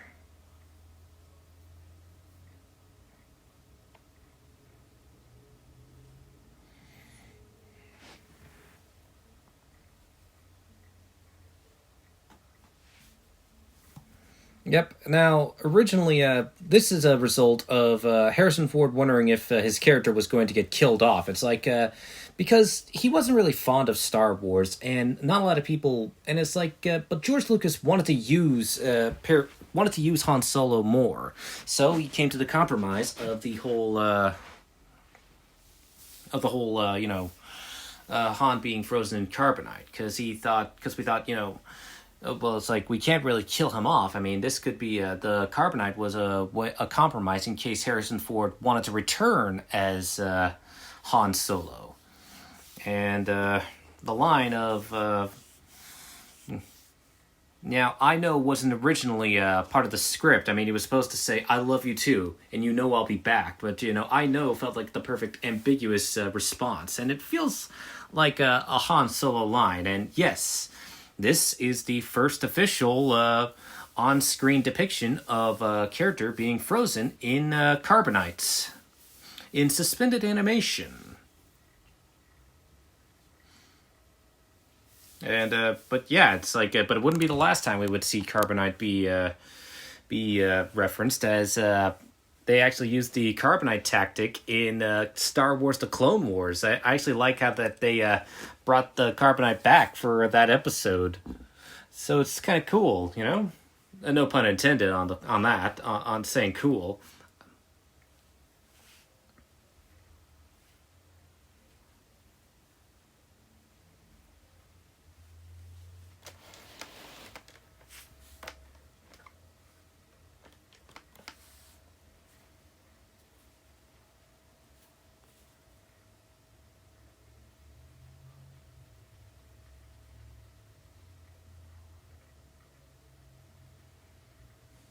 Well, yeah, there we have the iconic Han frozen in ice.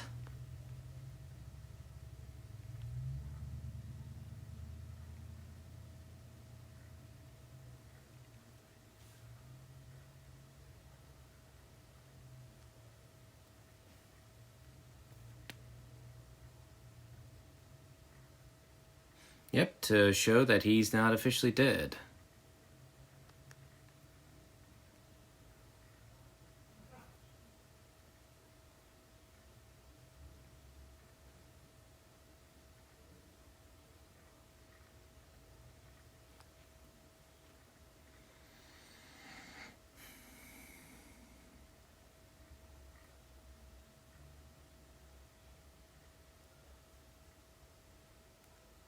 Pray I don't alter it any further. Yeah, like you said, Lando, this deal's getting worse all the time.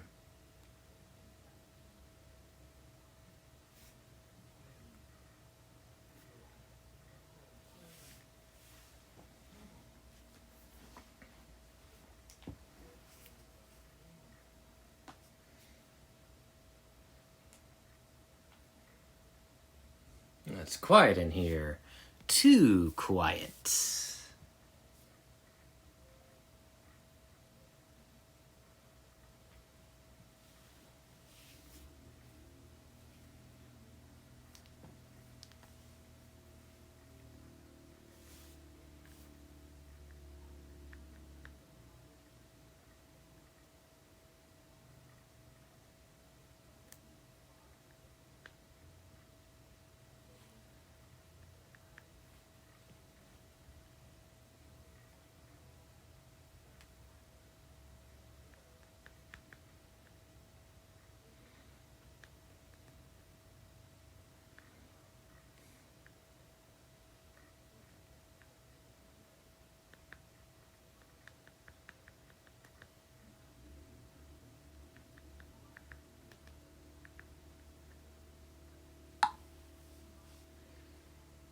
And apparently, the guard that's escorting Leia out is actually Jeremy Bullock himself. Kind of cool, you know?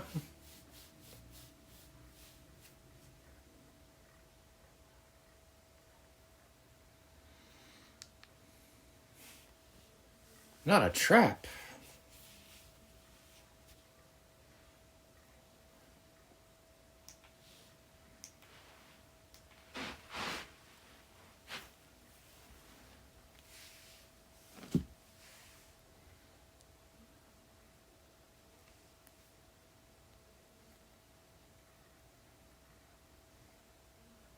Whoop, looks like you're separated.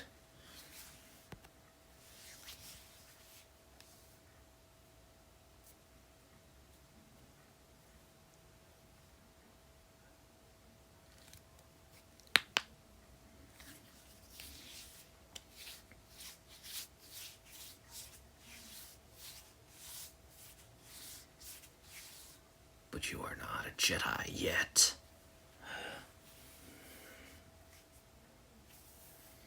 I'm sorry, the lighting looks and shadows look so awesome.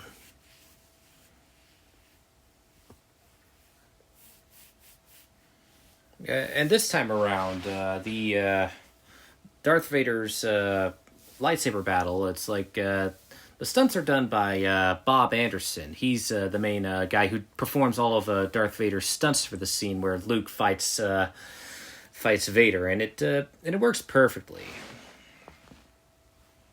I mean, yeah, maybe it's not as great as, Obi-Wan and Anakin's final confrontation on Mustafar, but, it's still just as iconic, in my opinion. Especially due to the stakes behind it.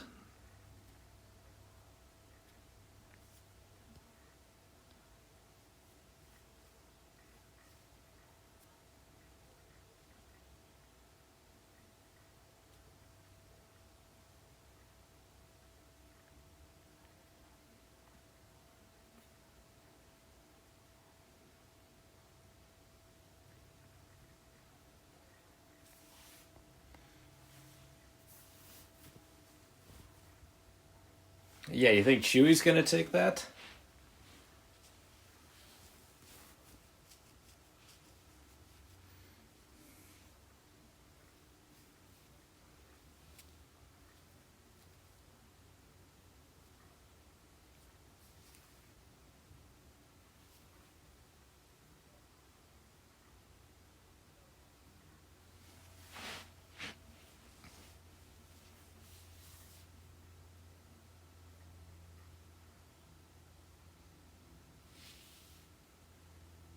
Yeah.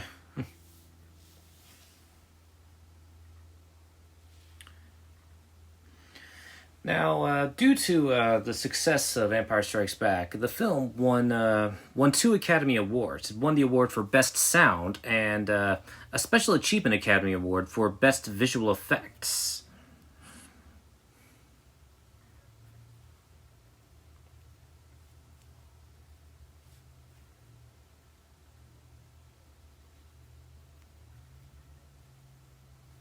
Oh, don't worry, you'll be rebuilt.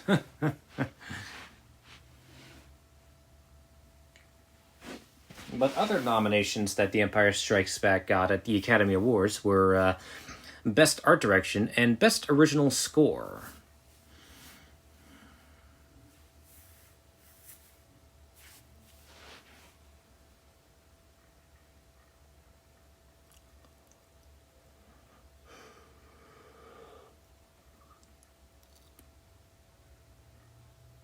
Oh, I like that line.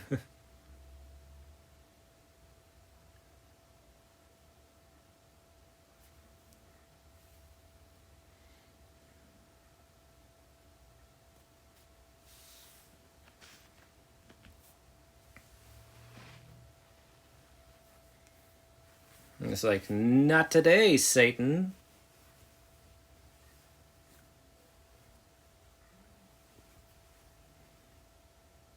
Yep. You were saying about All Too Easy?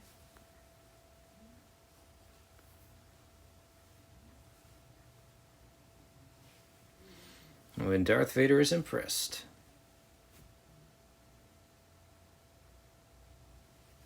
And I wonder if that was James Earl Jones doing that grunt.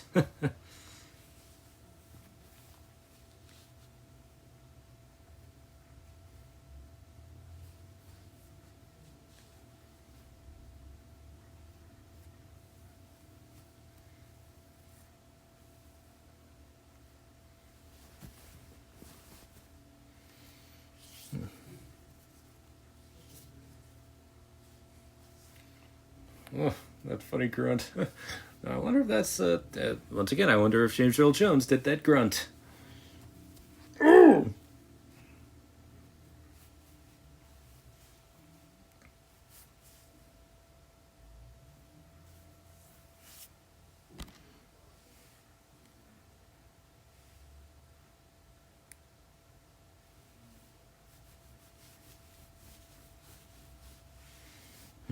Darth Vader, come out to play. Darth Vader, come out to play. Well, surprise.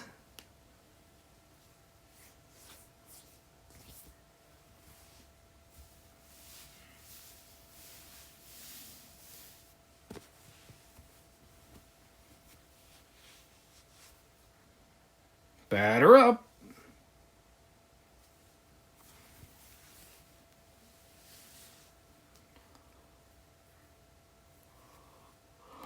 Well, I should have seen that coming. Yeah, strike one, strike two. Yeah, strike three. You're out!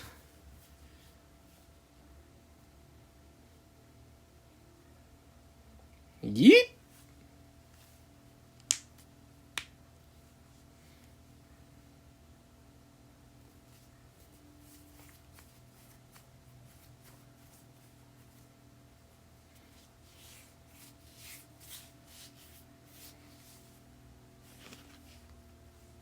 Yeah, nice shot.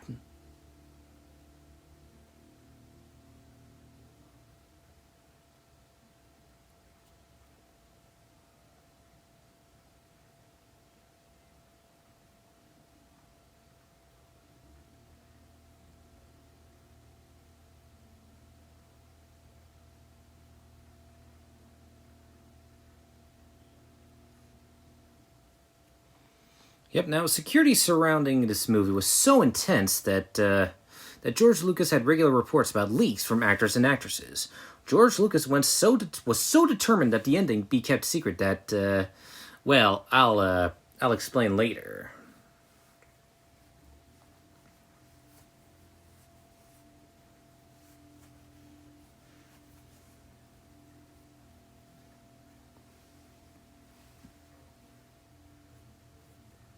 Now, in the original script, when Lando's about to lead Han, Leia, and Chewie into the trap set by Darth Vader, Lando offers his arm to Leia as a gesture to lead her down the hallway, and she accepts it. Harrison Ford ad-libbed Han coming up behind Leia and offering this arm to her at the same moment to imply that Han was jealous. Whoops.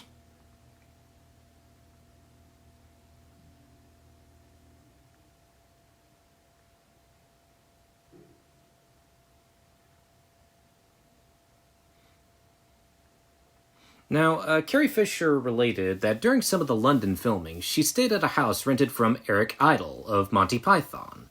Idle and the Pythons were filming Life of Brian at the time. One evening, Idle had a small party, including Harrison Ford and the Rolling Stones, and served a potent liquor, which the Pythons had been distributing to extras on their movie to help boost morale.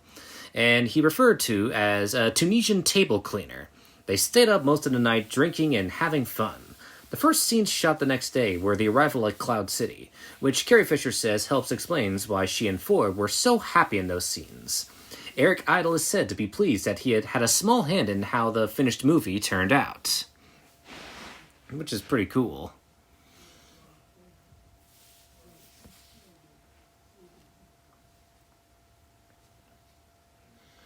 And you know, I do find it funny that George Lucas really wanted to have Frank Oz to be nominated for Best Supporting Actor for his performance as Yoda, and of course Frank Oz didn't really have a problem with it. But hey, that's good on George Lucas's end.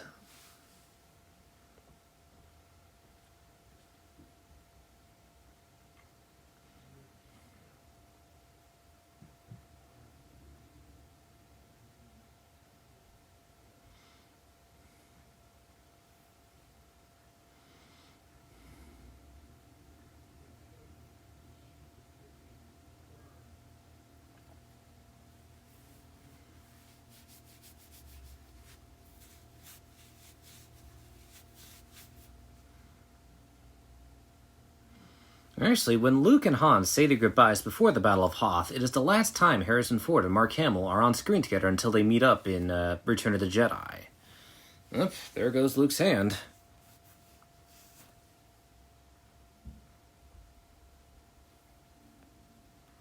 In the non-canon version of Star Wars, Luke's hand and lightsaber were recovered and kept by the Emperor as trophies. Later, the hand was used to create a clone of Luke that also wielded the lost saber. After the clone's death, Luke presented the lightsaber to Mara Jade, his future wife.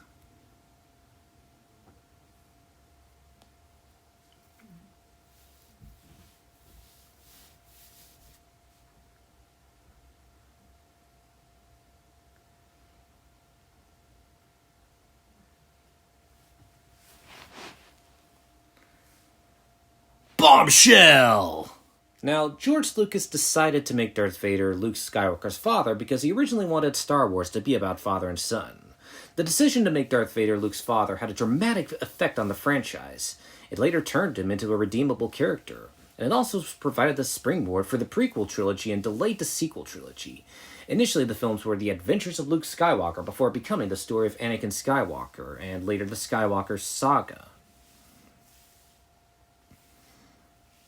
Now, like I said, George Lucas was so determined that the ending be kept secret about the revelation that he had David Prowse say Obi-Wan killed your father, and dubbed it later to be I am your father. In fact, only 5 people eventually knew about the ending before the movie's release. George Lucas, who came up with the idea in the second draft after the death of Lee Brackett. Director Irvin Kershner, who was informed of such during story conferences. Screenwriter Lawrence Kasdan, also informed during story and script conferences. Mark Hamill, informed shortly before the shooting of the infamous scene. And James Earl Jones, told during the recording sessions for the final dub. And James Earl Jones believed that Darth Vader was lying. David Prowse was unaware that Darth Vader was Luke's father until he saw the movie. And he was quite upset with George Lucas afterward, saying his physical acting would have been completely different if he'd known the real line. Now, the movie's novelization was published a month before the movie was released, and not even the first editions attempted to cover up the revelation of Darth Vader being Luke's father. And also, Mark Hamill did his own stunts for a lot of the film, with the exception of him falling off of Cloud City.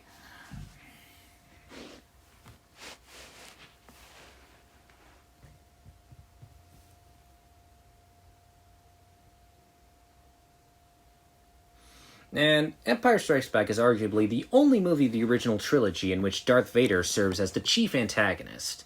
In A New Hope and Return of the Jedi, Darth Vader serves as Grand Moff Tarkin's and Emperor Palpatine's henchman, while in this movie he is free to do whatever he wants, including attacking Hoth, capturing the Millennium Falcon, torturing Han Solo, and ordering to freeze Solo in carbonite.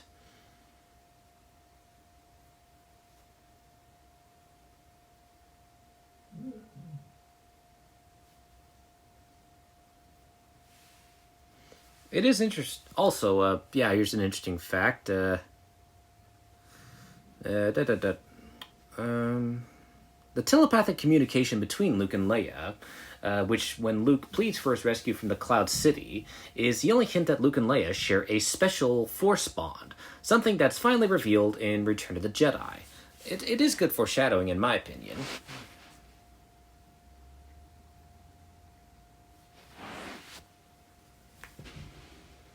Ugh.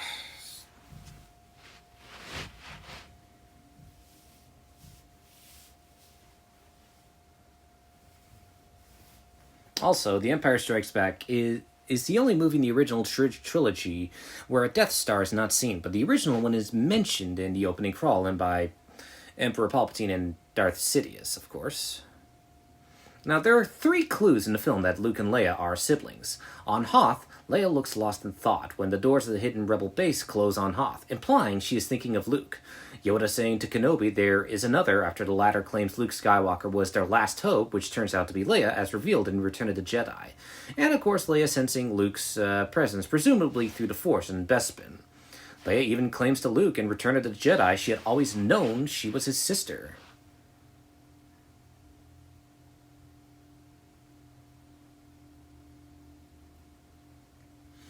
Now, and also, fun fact, Lando Calrissian was originally supposed to be a clone from the Clone Wars. Could you imagine if that happened? I mean, that would be an interesting what if, you know? Now, this film shares 4 similarities to Attack of the Clones. Both are the second film of the original and prequel trilogy, respectively. Both star Boba Fett. Both have romance with Han and Leia becoming a couple in this film and Anakin and Padme falling in love and getting married. And both films were released in even years. What were the odds of that?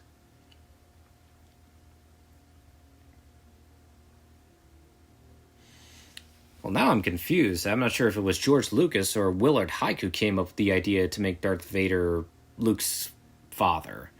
It's quite ambiguous, but no matter what, this decision made for a big impact for the franchise.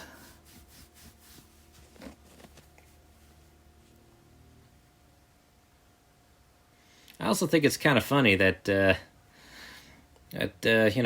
Darth Vader tells Luke that they can rule the galaxy as father and son, since he tells Padme on Mustafar in Revenge of the Sith the same thing in a similar line. You know what they say, rhyme and reason.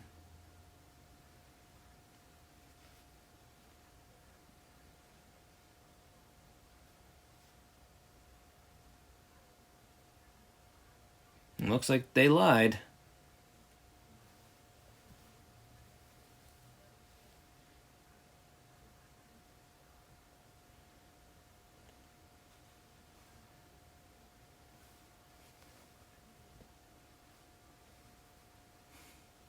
Oh, that is so ruthless, deactivating the hyperdrive.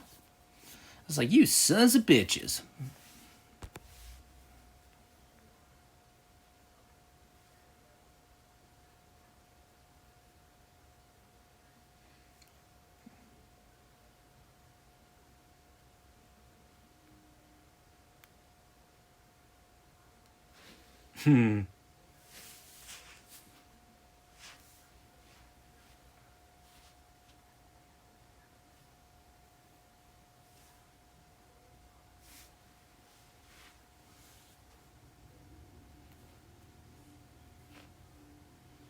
You know, I remember first seeing the scene where, Darth Vader reveals he's Luke's father. I mean, I was so shocked as a kid, I thought he was lying. You know, it's like a lot of us thought he was lying, but even my dad confirmed, oh yeah, Darth Vader is Luke's father. It's a shocking scene, and it really does, but it really does add for a great dramatic effect. At least in my opinion. I think anyone can agree that it's a great dramatic reveal. Honestly, if you're going to watch Star Wars, start by watching A New Hope, then Empire Strikes Back, then you can watch. Or you could watch Phantom Menace first, then A New Hope, then Empire Strikes Back, and then watch Attack of the Clones and Revenge of the Sith before getting to Return of the Jedi. It might be an interesting, surreal experience, but it just might make sense. You know?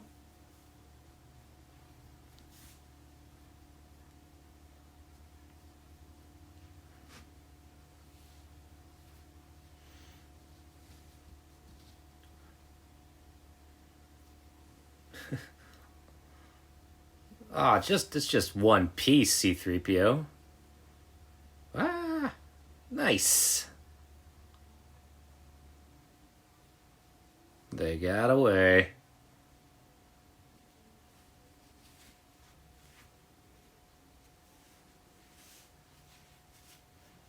Not, I bet you Darth Vader's thinking, I'm not mad, I'm just disappointed.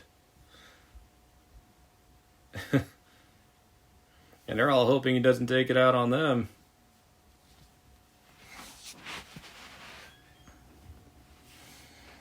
Now, originally, it would have ended with Luke saying he's not going to look for Han because he's, wants to go back to training. But they wanted to make Luke look sympathetic, so they went with the whole Luke is just getting himself patched up.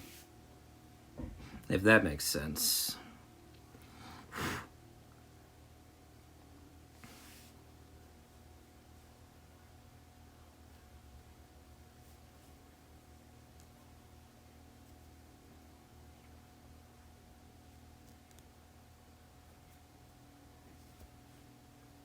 It's kind of crazy that that Lando is wearing Han's clothes from A New Hope. Kind of like his blue cape a lot more.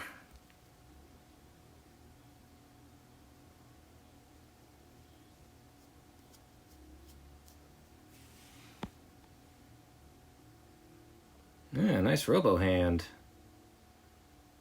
It works.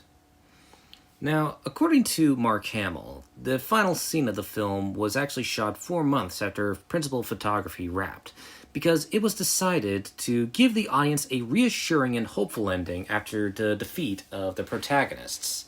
And I do believe that's a very smart move. It actually makes this, it may be a downer ending, but there's a sense of hope behind it, which is why I hold Empire Strikes Back in such high regard, and I think why everyone else holds it in such high regard. And I do think it really does add to the film's message of hope, which was very smart on Irvin Kershner and George Lucas's end. Yeah, the villains might have won, but the protagonists aren't going to give up. And they're going to do everything they can to rescue their friends and defeat the Empire, once and for all, for good.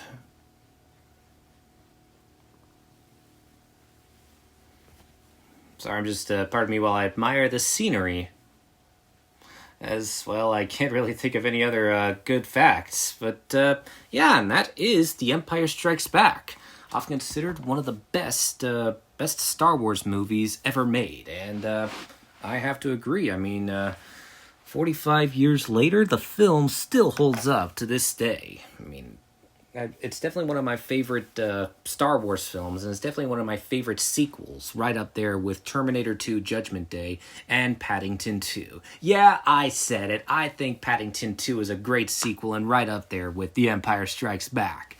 Because, The Empire Strikes Back was a risk taker, but but those risks really did pay off because we got it's like take out what didn't work, but keep what did work and improve on it to make it so much more better. Yeah, it's darker, but I think it's the greatest influence towards other modern blockbusters. I mean, when I can feel The Empire Strikes Back's influence on films like Catching Fire from the Hunger Games and Avengers Infinity War.